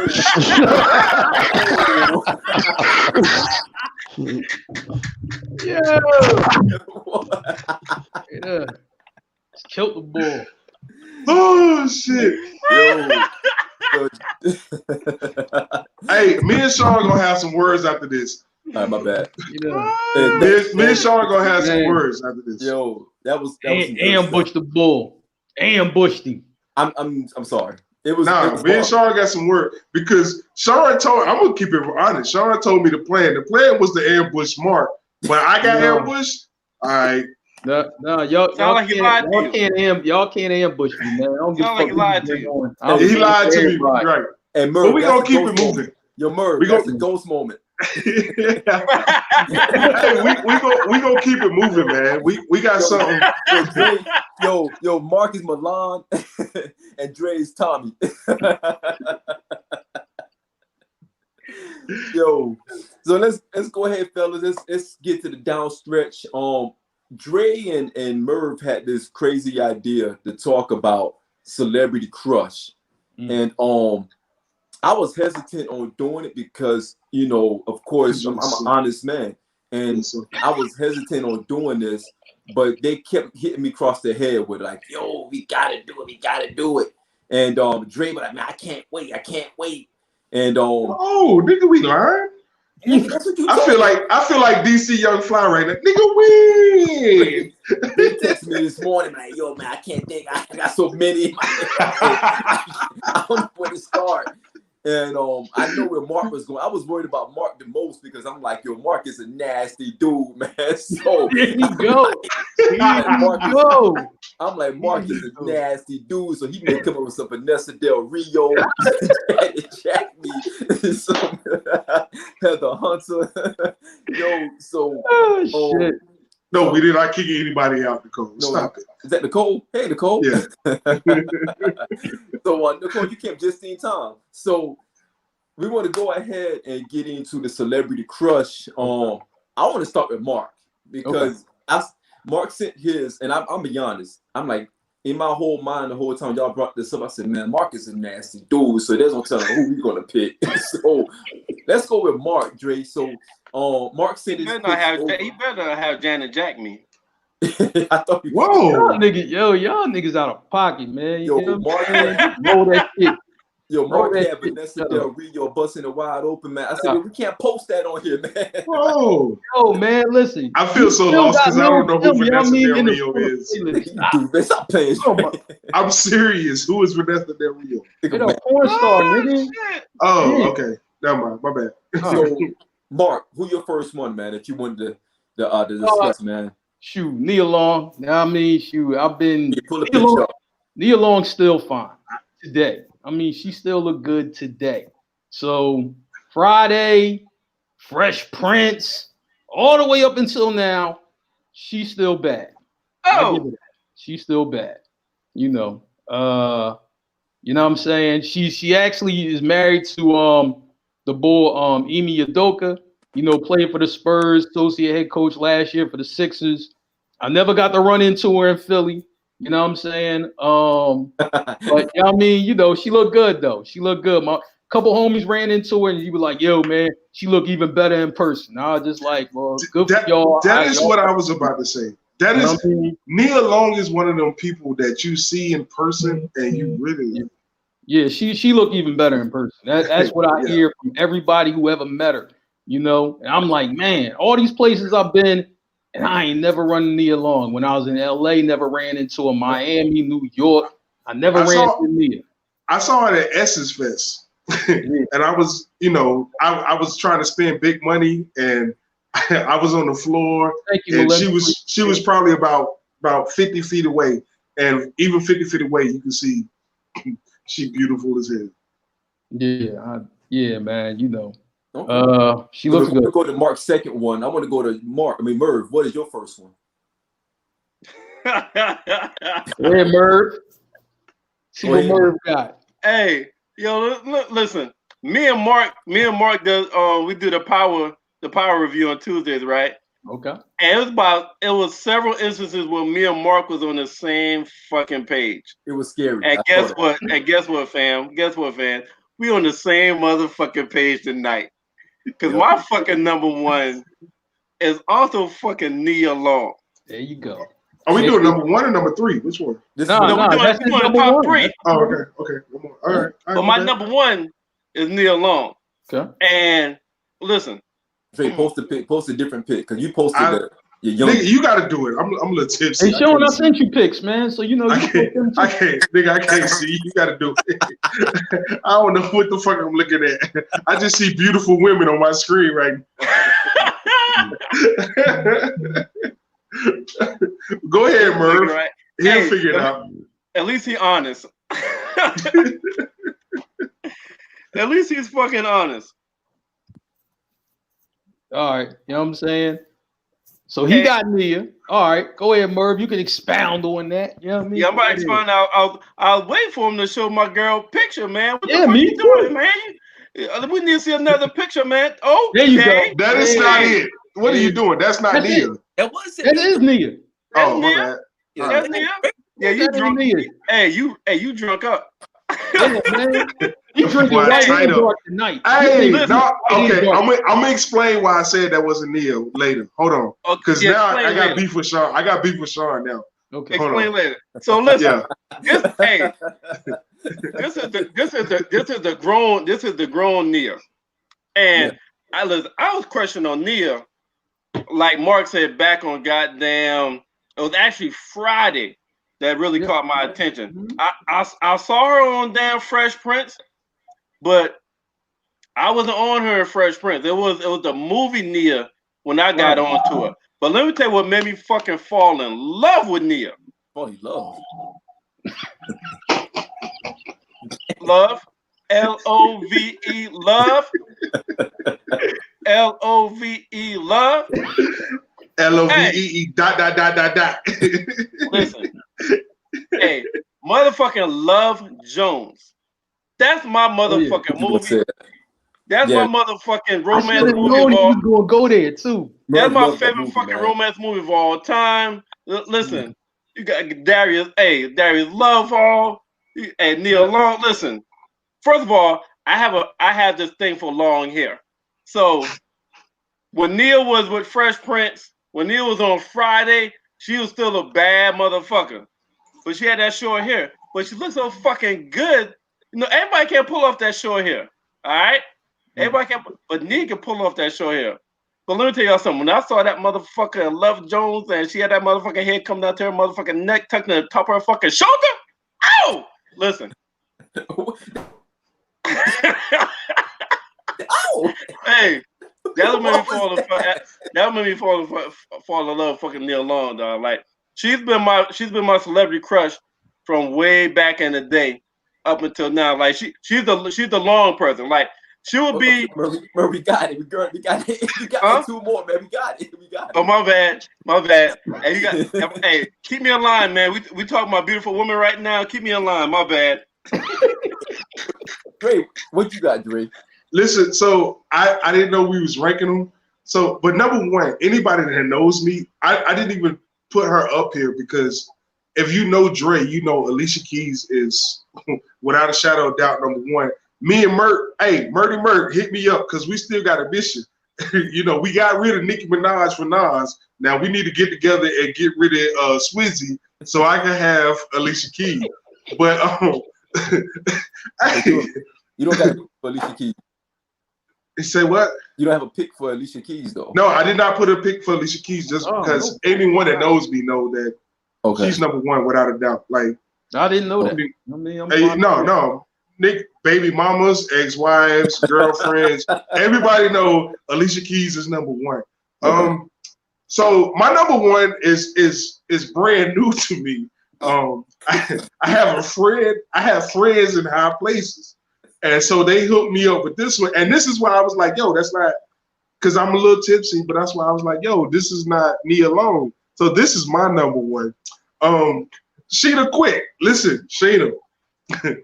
Baby girl, I know people that know you, and we gonna hook up. Like I told my friend, who's a sports writer for a certain nationally syndicated organization, that hey, he was like, yo, you gotta go buy a ticket. I'm gonna buy a ticket. I'm coming to Charlotte, and I'm gonna see you. Sheena Quick is it for me. I don't need to say nothing else. Like that's what it is. It's crazy. It's so wild. Like you wild with that. Yeah, that dude is crazy, man. Yo, I'm not even man. Nah, but why you take the picture down? We gonna act like Sheena ain't fine though. Like yeah, no, she is. You know what I mean? Shoot, we get that credit. No problem. Nah. Hey, did y'all see them hips though? Oh my God, look at them hips. Yo, we got Mark. Who's your next one, Mark? Oh man, he just got right off that. Like, all right, I got you. Shoot, hey, shout out to Danny, shout out to Sean. They're my people, they're my friends. I just want everybody to know they're my friends. Got you. Shoot, my next one is Dasha Polanco. You know what I mean? For the Rican chick. I'm like, yo. I'm trying. I was mad when I saw this. Because I was like, oh, listen. Ooh. The orange is the new black. I mean, listen, you know what? This is also somebody who I missed out on, actually meeting, right? I'm on my way to New York. I'm late to a party, right? And she was there. That nigga was eating chicken tenders. He was eating chicken tenders and missed her. Listen, man. Look, no, I'm waiting for my man, right? I mean, true story, right? My man, just had got the S63, right? So he want to pull up, fly as shit, and all that yummy, goofy shit, right? I'm like, look, we gotta go. You know what I mean? I like, man, you know, everybody gonna be there. We gotta get in there, right? So I mean, we get in there, the party's still popping. But I was just like, yo, I thought, you know what I mean, for Dash was gonna be Dash Polanco. Oh, yo, she just left. What you mean she just left? Right? I run outside the party. I literally run outside the party. Y'all mean looking up and down the street, right? She ain't there. I'm like, nigga. Well, you went like this? Man. Like he was racing. Remember he was racing earlier. Look, let me tell you, right? This wasn't, you know what I mean? I wasn't doing a slow bop like, bro, man, you know what I mean? For, you know, nothing like that. This is when I actually really ran outside, like, and she was gone. I'm like, nigga. He like, man, there's a bunch of models here. We chilling. I'm like, no, we ain't chilling. I came here for Dash. That's what I came here for. You know what I'm saying? So I was like, man, next time I'm in New York, maybe I get lucky. I mean, we'll see. But she fine as fuck. Orange the New Black. They kind of downplayed it, right? Because, you know, I mean, she in that orange jumpsuit. I'm like, yeah, she look a little something. I remember when my man told me, oh, she fine, right? Boom, right? You know, crazy, man. He showed me like some video or whatever. And I'm like, damn, she is fine, right? And then she was in that celebrity game, the NBA shit. I'm like, man, she was even fine then playing like hooping. I'm like, damn. Hey, real talk. This shit is called The Guys because we speak as guys. Yo. Listen, if I know a lot of y'all are not up to it, but this all started from Sports and Shit. It's a group that we short the name, we call it SNS. It was some real verbal internet fights over Daisha on SNS. JG, myself, Mark, and I want to say the homie Nate, like, nah, Daisha. And Danny. Yeah. And Danny. And Danny. Daisha is really the truth. Yeah. Like, man, yeah, we all like her. You know what I'm saying? So pardon me, I forgot to share my first one. So pardon me. First of all, I feel like it's gonna be some bullshit. My ultimate celebrity crush is my Wiz. You know what I mean? Did I say it's gonna be some bullshit? Yo, I was worried. She's a celebrity in my life, though. You know what I mean? This nigga. Merv, get your boy, Merv. Get your boy. She just started in my movie. So, but apart from her, because she's in a whole different level, so I'm not even going to entertain that, but she's in a whole different level, league on her own. But my childhood celebrity crush was Bunny from the DeBarge. Oh, the DeBarge fans? Bunny from the DeBarge. With that jump. So, I thought that was stat shit for real. I thought that was stats. I thought Bunny was a Puerto Rican, but Bunny, I didn't, you know, back I'm like 5 years old, 6 years old. The whole time, you know, she's biracial, so I didn't know that. And the whole DeBarge family, you know, was like one of my best groups back then. And Bunny was like, you know, the apple of my eye when I was like 6 years old. So yeah, Bunny was mine back in the day. But again, like I said earlier, the star of my personal star is my Wiz. So, you know, that's my true celebrity crush that I married. But anyhow, Merv, what you got, Merv? Who number 2, Merv? Sean, did you have an argument at lunch? Nah. This nigga right here. Hey, that nigga couldn't eat Bojangles. He couldn't even eat his Barbarian biscuit, nigga. Like, this nigga trying to use the podcast to get brownie points and shit. This nigga use the podcast to have a great weekend. This nigga trying to use the podcast to have a great night. This nigga trying to use the podcast to have a great birthday. Nigga, hey, he can't have a great night because he gonna catch a cramp tonight. That nigga gonna catch a cramp. Comes around.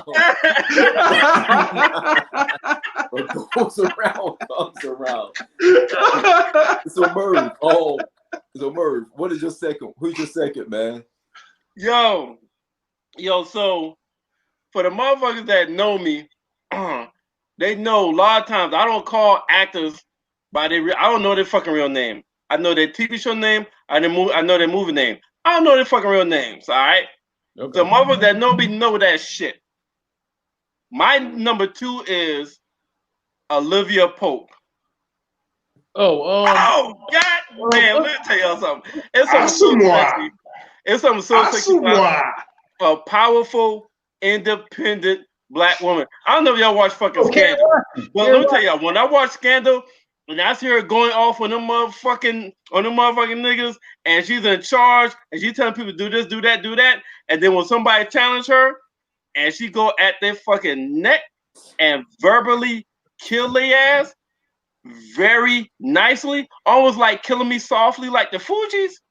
Are we gonna talk about Merv watching Scandal? But hey, I watched that shit. Hey, but no, hold on. Listen, my bad, Merv. I gotta jump in.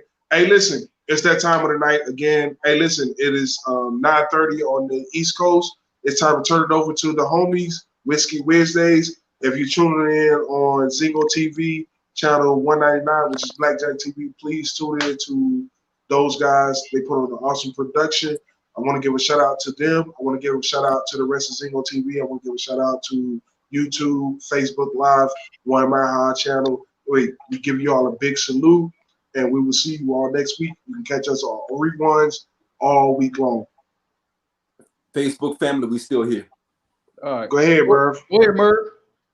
Yeah, so like, me watching Scandal and seeing how she, man, it's just something sexy about fucking a business savvy woman. Like, in my older age, that's what's sexy to me.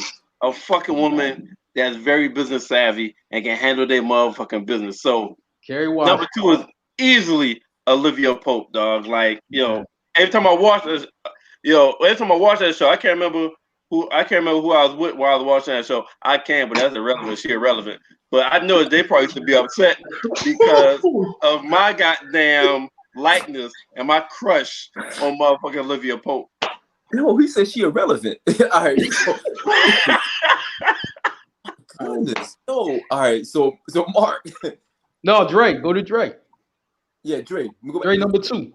All right. So this one is a little different for me. Like, I don't want to be disrespectful to her because I think she's beautiful, but I don't think she's the most beautiful that is out there. I'm gonna tell you, it's 2 things that do it for me with her. It is her hair, it is her voice. Mine is none other than Leela James. Like, there's something about that natural, that big hair. And then, if y'all ever heard her on the microphone, she is a beast. Leela James just does something to me. She can blow. Really? Facts. Really? I was speaking to a young lady, and she was asking me about my celebrity crushes, and I told her Leela and I told her Alicia, and she was like, "Oh, you just like light skinned women with big foreheads." That is not the truth. That is not it. But Leela James, she just listen, man. That hair alone just does something to me. Like, I don't even know how to explain it. Like. And she's something different. Like, she's not a person that a lot of people have on their radar. And I think that also does something to me because it's like, like, I really can go and spit them facts to goddamn Leela, and she gonna give me them goddamn digits. You know what I'm saying? So Leela, that's number 2 for me, man. Okay. So my number 2 is a little bit different as well. My number 2 is something that, again, Young Sean, one of my favorite movies, actually. She played in one of my favorite movies, probably my top 3 movie of all time. And rest in peace, first and foremost, but it's Vanity. Nigga. Hey, Sean act like Sean up here acting like we like 85 years old, nigga. Like, come on, god dang. No, hey, Vanity. Yo, Vanity. Nah. And I was surprised. Hey, Sean. Yo, I fuck with Lady Laura. Yes. Can you show me some moves? Wait a minute. I got something for y'all. I mean, before you go, Sean, right? Listen, when Action Jackson come on, I watch that shit. Jackson is crazy. Yo, Mark. See when he did the front flip over the car and you try to run him over? Yo, and that mother was like, woo. That shit was corny, man. But but this scene, man, when she was telling him, "You look like a master to me," like, I felt that she was talking to young Sean at that time. I was like 7. Because the funny thing about it is my middle name starts with an L, right? So people used to ask me in school, they were like, yo, what the L stand for? I'm like, Leroy. Like, my name.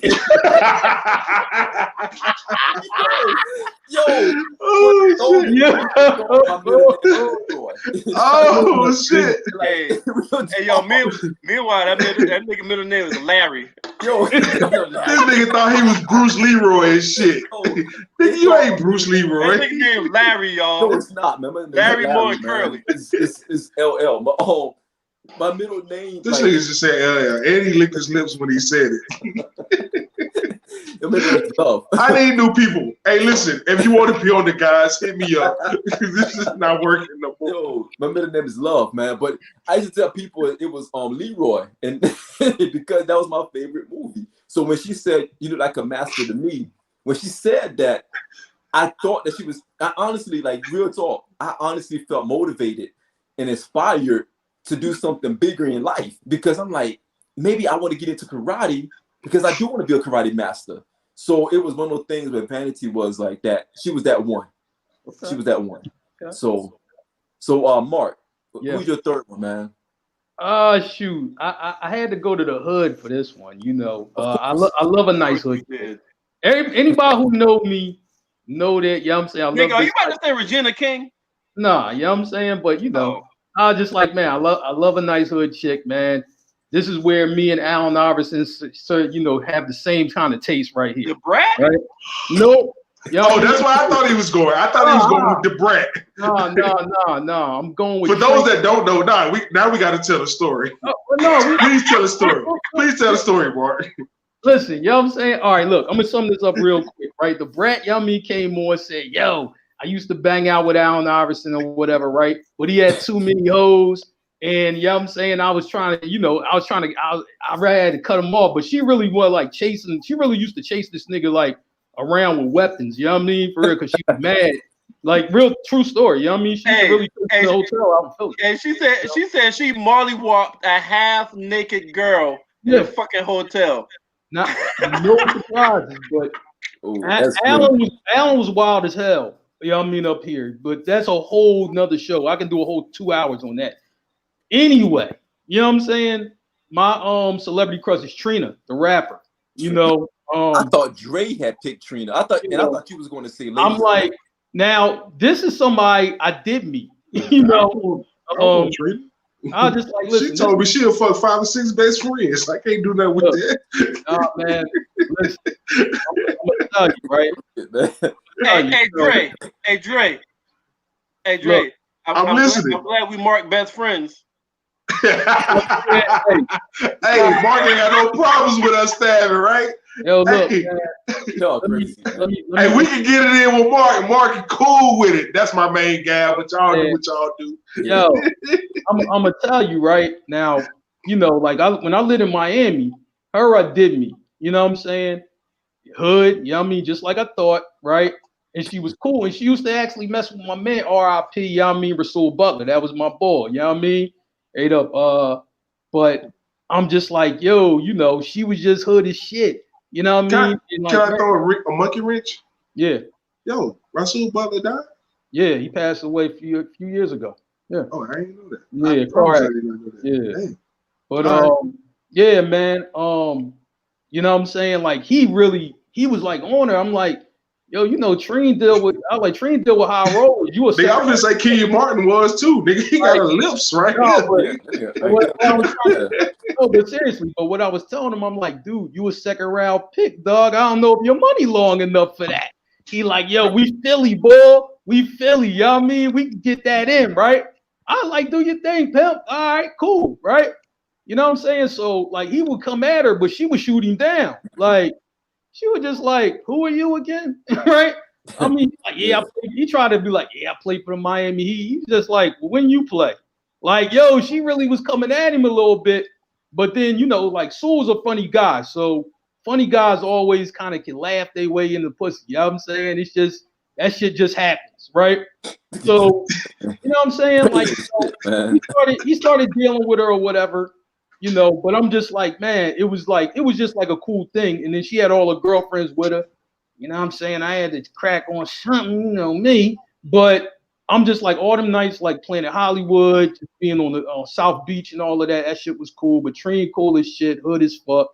I was just like, yeah, you know, I definitely, you know what I mean, was like, yo, you know what I mean? Shoot, if I ever had a chance, man, I definitely pop off, man. So shout to Trine Bean, no doubt. I thought Mark was going to say Lady of Rage, man. I thought he was going to be. Whoa, nigga, what the fuck? You know, I'm like, man.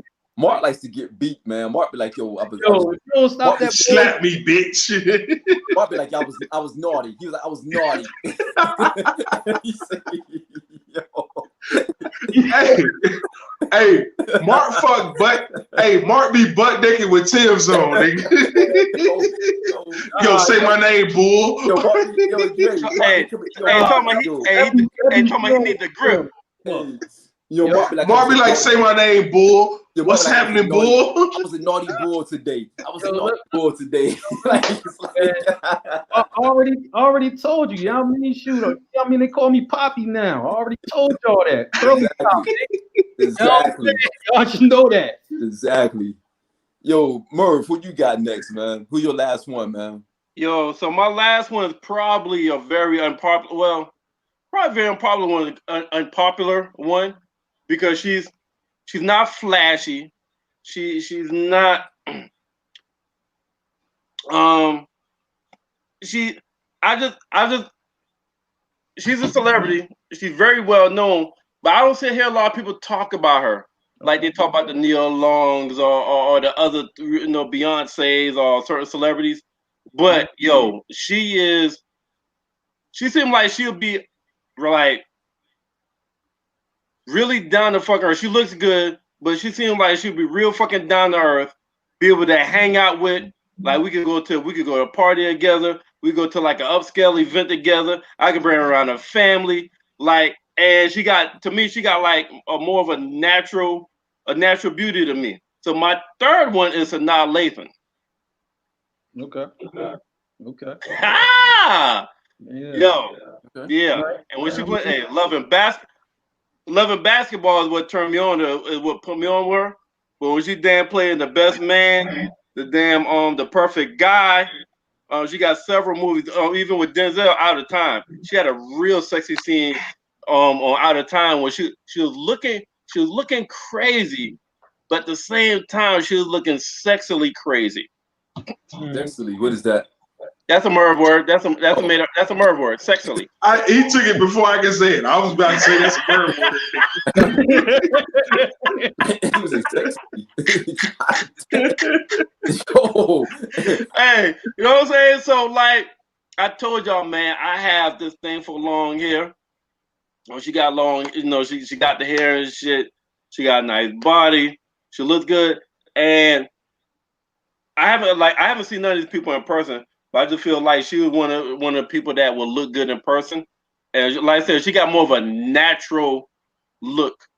And this is no knock to her, but she looks to me like somebody that I would see walking on the sidewalk in like Charlotte, and I pull over try to holler at her. Like she seems like somebody that would be in the city. Them the best questions. And that's no knock, but she just, you know what I'm saying? She looked like a badass city girl that would be in the city that I live at and be easily to see her, man. And you I'm gonna tell you one more thing about Sanaa. Like she was in this show that I was watching, and she like shaved all her hair off, and she still looked good. Like I'm like, you know, that's just natural beauty is what it is. Right. Sanaa is that. So however she rock her hair, she still you're gonna be nice. Like, yeah, yo, I want to get on that. Like, so I give her that credit. Word. So Drake, who's your third and last one, man? Man, before I go to my last one, I just want to give a shout out to all the beautiful black women in the world. Listen, man, there is so many that we could have chose from. Whether we're talking about Reagan Gomez, Tatiana Ali, like there are so many. I can't even fathom like all the names that are actually out there. So I just want to give a shout out to beautiful black women. I love beautiful black women. This third one, as y'all, listen to me. No, I couldn't keep going. Like, nigga, I could go all day long, so I don't want to keep going. But my last one, this is another woman. I'm from obscurity. Like, I don't want everybody liking my woman. You know what I'm saying? So this one, listen, if y'all ever watch CBS, there's a show called All Rise, and she's the judge. And her name is Simone Missick.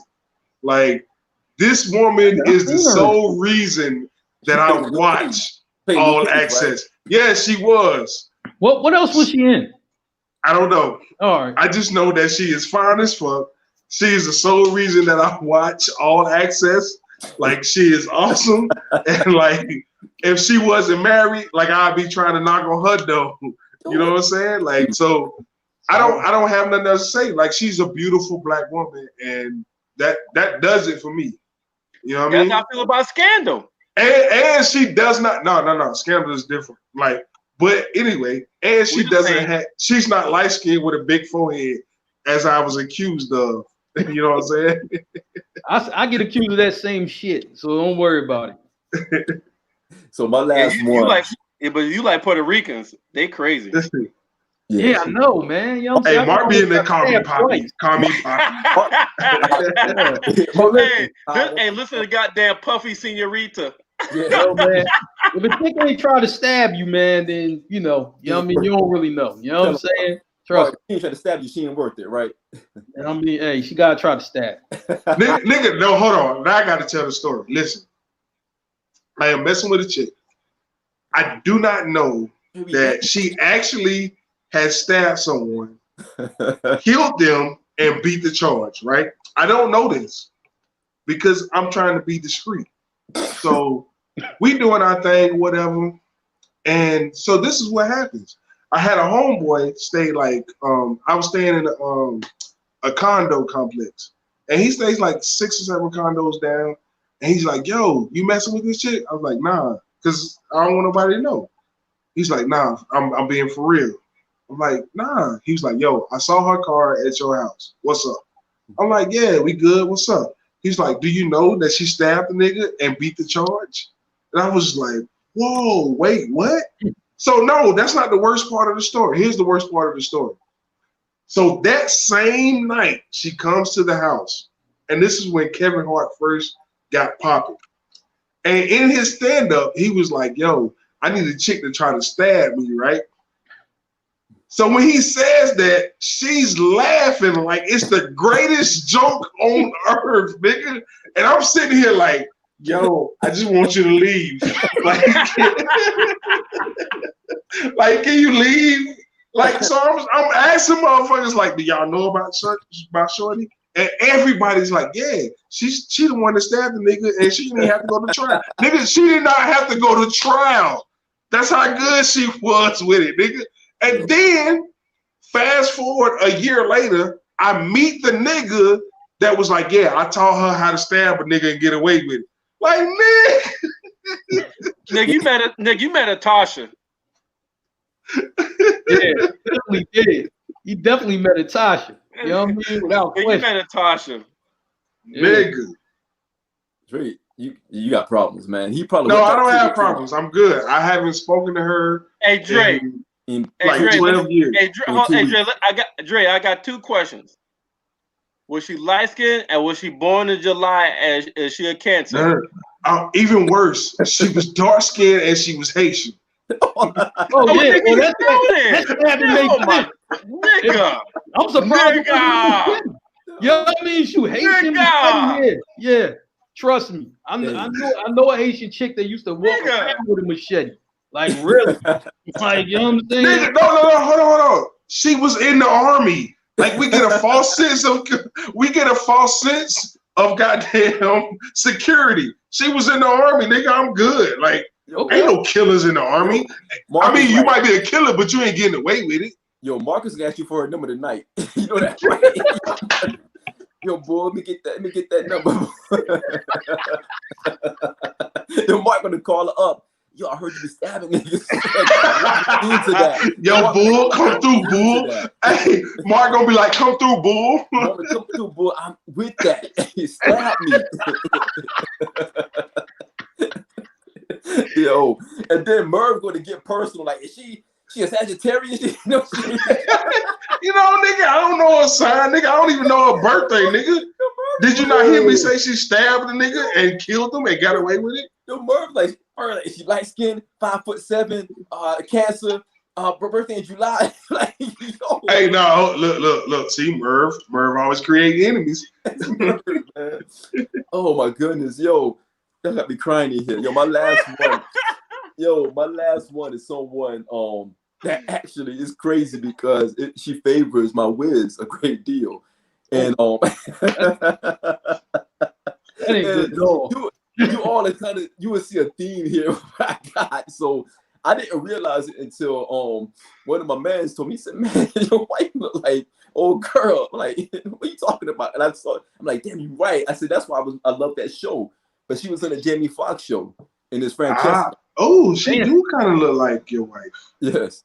I never would have thought that till just now. Yeah. And I said, now you can see the theme here. Like, so my nigga, you scared. Nigga say you scared. Right. Hey, if you tell everybody you're scared on air, if something happened to you, we can play this. Yo, Dre, hold on, time out. Remember you called that? We ain't going there, you know what I mean? Yo, man, edit this part of the show. Nigga, really? Merv. That's why I fuck with Merv and I don't fuck with nobody else. Yo, Jay was like, help me. All right. But yeah, that's my last one. Yo, that's my last one. But yo, fellas, this was a good one, man. Yeah, it's time for the 90-second wrap up. Yeah, this is good. So Mark, let's start with you, man. What's your 90-second wrap up, man? All right. Look at Murph's face, man.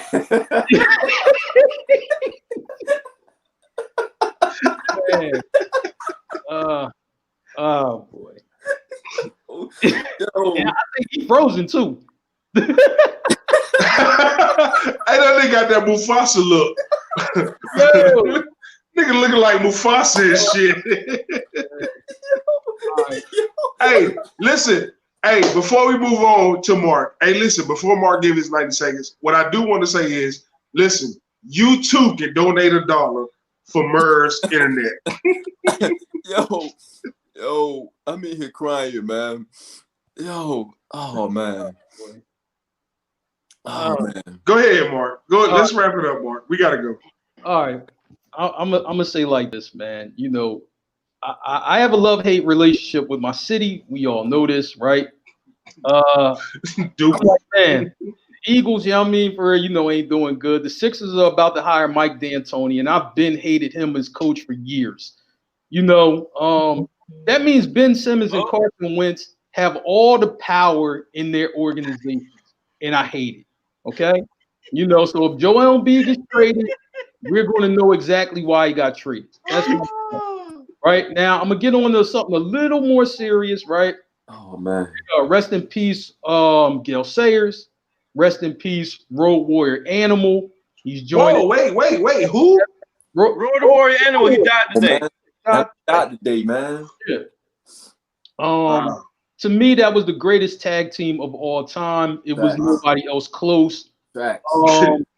You know, they went for us one, but okay. You know, they the ones really that got me into wrestling, like, you know, to like it and everything like that. And then, you know, you see Ric Flair and Nikita Koloff and those guys after that. But it was just like, it was the Road Warriors first for me, right? So rest in peace to those guys. Shout out to his family. If anybody knows, like, his Road Warrior Animal, his son was James Laurinaitis that played for the Rams for linebacker for the Rams for a few years and was in the league close to 10 years or whatever. But you know what I'm saying? Just rest in peace to those guys and everything I hear about Gale Sayers. When you look at the running backs today, right? This is exactly how he played back in the day. So the Barry Sanders that came after him, and then if you look at like a guy like Alvin Kamara, you know what I'm saying, for him now, a lot of those guys played exactly like Gale Sayers did, and Gale Sayers was really, the one, that kind of set that in motion. O.J. Simpson and guys came like that after that. So just rest in peace to both those guys. They're both legends, and we'll miss them. Indeed. What you got for us, Merv? Yo, so listen. I'm gonna dress on the people in the goddamn comments. Listen, I know about cancers very well. All right, so let me tell you about cancers, right? Because it was some comments. Now, listen, everything is black and white. Ain't no gray area with y'all. All right, you do know they like us. Before you start, they like us. What? I said before you start, you do know that they like us. They like us. Yeah, they like us. Yeah. Before you go in, I just want you to know they like us. All right, go ahead. Yeah. I ain't about to say nothing. I ain't about to say nothing offensive. So they black, but I want them to respond and tell me if I'm wrong or right. Because Melinda's a Cancer. I think she born in July. But July 4th. Oh, that must be somebody your ass know. All right, so it's black and white. There's no gray area. Now, if they with you, if y'all friends, y'all good, they ride or die for you. They ride or die for you. But when about Kansas, you piss them motherfuckers off, or if they even got the perception that you betrayed their ass, they won't piss on you to put a fucking fire out. Now, the other shit about them, they go from 0 to 100 real fucking quick. Real fucking quick. And then the other shit about them is, their perspective is the only perspective that goddamn counts. So like if a Cancer believes something, everybody else around the world is wrong. All y'all wrong. This is actually partially true because I'm a Cancer. So, you know what I mean? Oh, facts. Hey, facts now. It is straight facts now. You have it. Yo, you got to die if you cross. You just have to. Y'all just hit a trigger for Merv though. Real talk. Y'all just hit Merv trigger. Absolutely. See, Nicole. There you go, Nicole. Petty Betty. Petty Betty. Yeah. You know what I'm saying? That's Nicole don't even know nobody born in July. Hey, I'll finish off to my baby girl Logan. They love you. All of that to say this. So, Dre, what you got, man? Yo, listen, I want to give a big shout out to everybody that's on here and to my guy. I know we talk shit, but listen, we talk shit because that's what we do. It's all love. Stacks just couldn't be on because of some other circumstances tonight. I want to give a big shout out to my co-host on a separate show, Sean. Listen, man, we trying to do big things. If you tune in Monday, we got DJ Chuck T. This is not a slouch in the music industry. This guy is solely responsible for the baby jumping off. This guy has been with Cash Money. This guy went against Lil Wayne when Lil Wayne was considered to be the GOAT. So we got some tough questions that we're going to ask him. And I want everyone to tune in on Monday at 8 o'clock Eastern Standard Time while me and Sean, we sit here and we do our thing with the homie DJ Chuck T. Indeed. So, please tell a friend to tell a friend. We're going to ask him a lot of questions. There'll be a lot of talking about some things that he's open to. He already told Dre that it's the green light. He's not going to shy away from anything. There's a lot of stuff that he knows. If you're a Lil Wayne fan, if you're the Baby fan, if you're just a fan of hip hop, Southern hip hop, to be more specific, that's the spot to be next week. He's going to be in there. He's going to give us some time, and we're just going to give it to him raw as well. We may crack a couple of jokes on him, but we're gonna do what we do. Facts. You know what I mean? Nobody's immune to that. No matter who they is, nobody's immune to it. I want to say, man, blessings to and also prayers go out to the Breonna Taylor family, man. We heard the news today. It wasn't something that we wanted to hear. Of course, we wanted more justice, and it's sad that it's 2020 and that we're still asking to be treated equally in some form of fashion. And again, I always said, man, we're not seeking revenge? Are we doing seeking some kind of retribution to be treated equal, man? And you know, much blessings to her family, man, and anyone that's affected by all of that that's going on over there. Everybody be safe out there. You know, it's a tough time. We can't make it tougher on ourselves by doing crazy things. This is the time that we have to figure out a different strategy, a different way to handle things, and do things the right way. But you know, definitely much blessings to that family. Shout out to my mom, my old earth.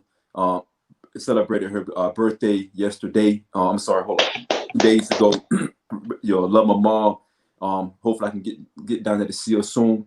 But love my mom. Shout out to everybody, man. Shout out to the guys. I mean, you know, we picked on Stacks and everything for not being on here. You know, that's our homie. We joke around and everything, but we love that dude as well. He'll be back next week on the Mervin Stack Show featuring Mark with the Power. If you guys haven't had a chance to check out that show, please go check out that show as well. Again, tell a friend to tell a friend to make sure that you guys go out there, check them out. You know, spark some conversation with those guys. They're passionate about the show. Give them some feedback. Give all of us some feedback on some things you want to see, some things you want to hear. If you want to hop on, hop on.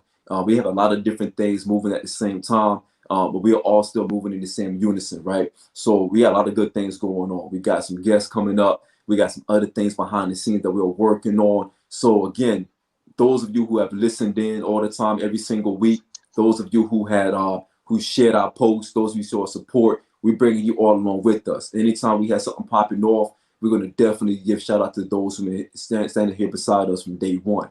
You had something, Dre? I'm sorry.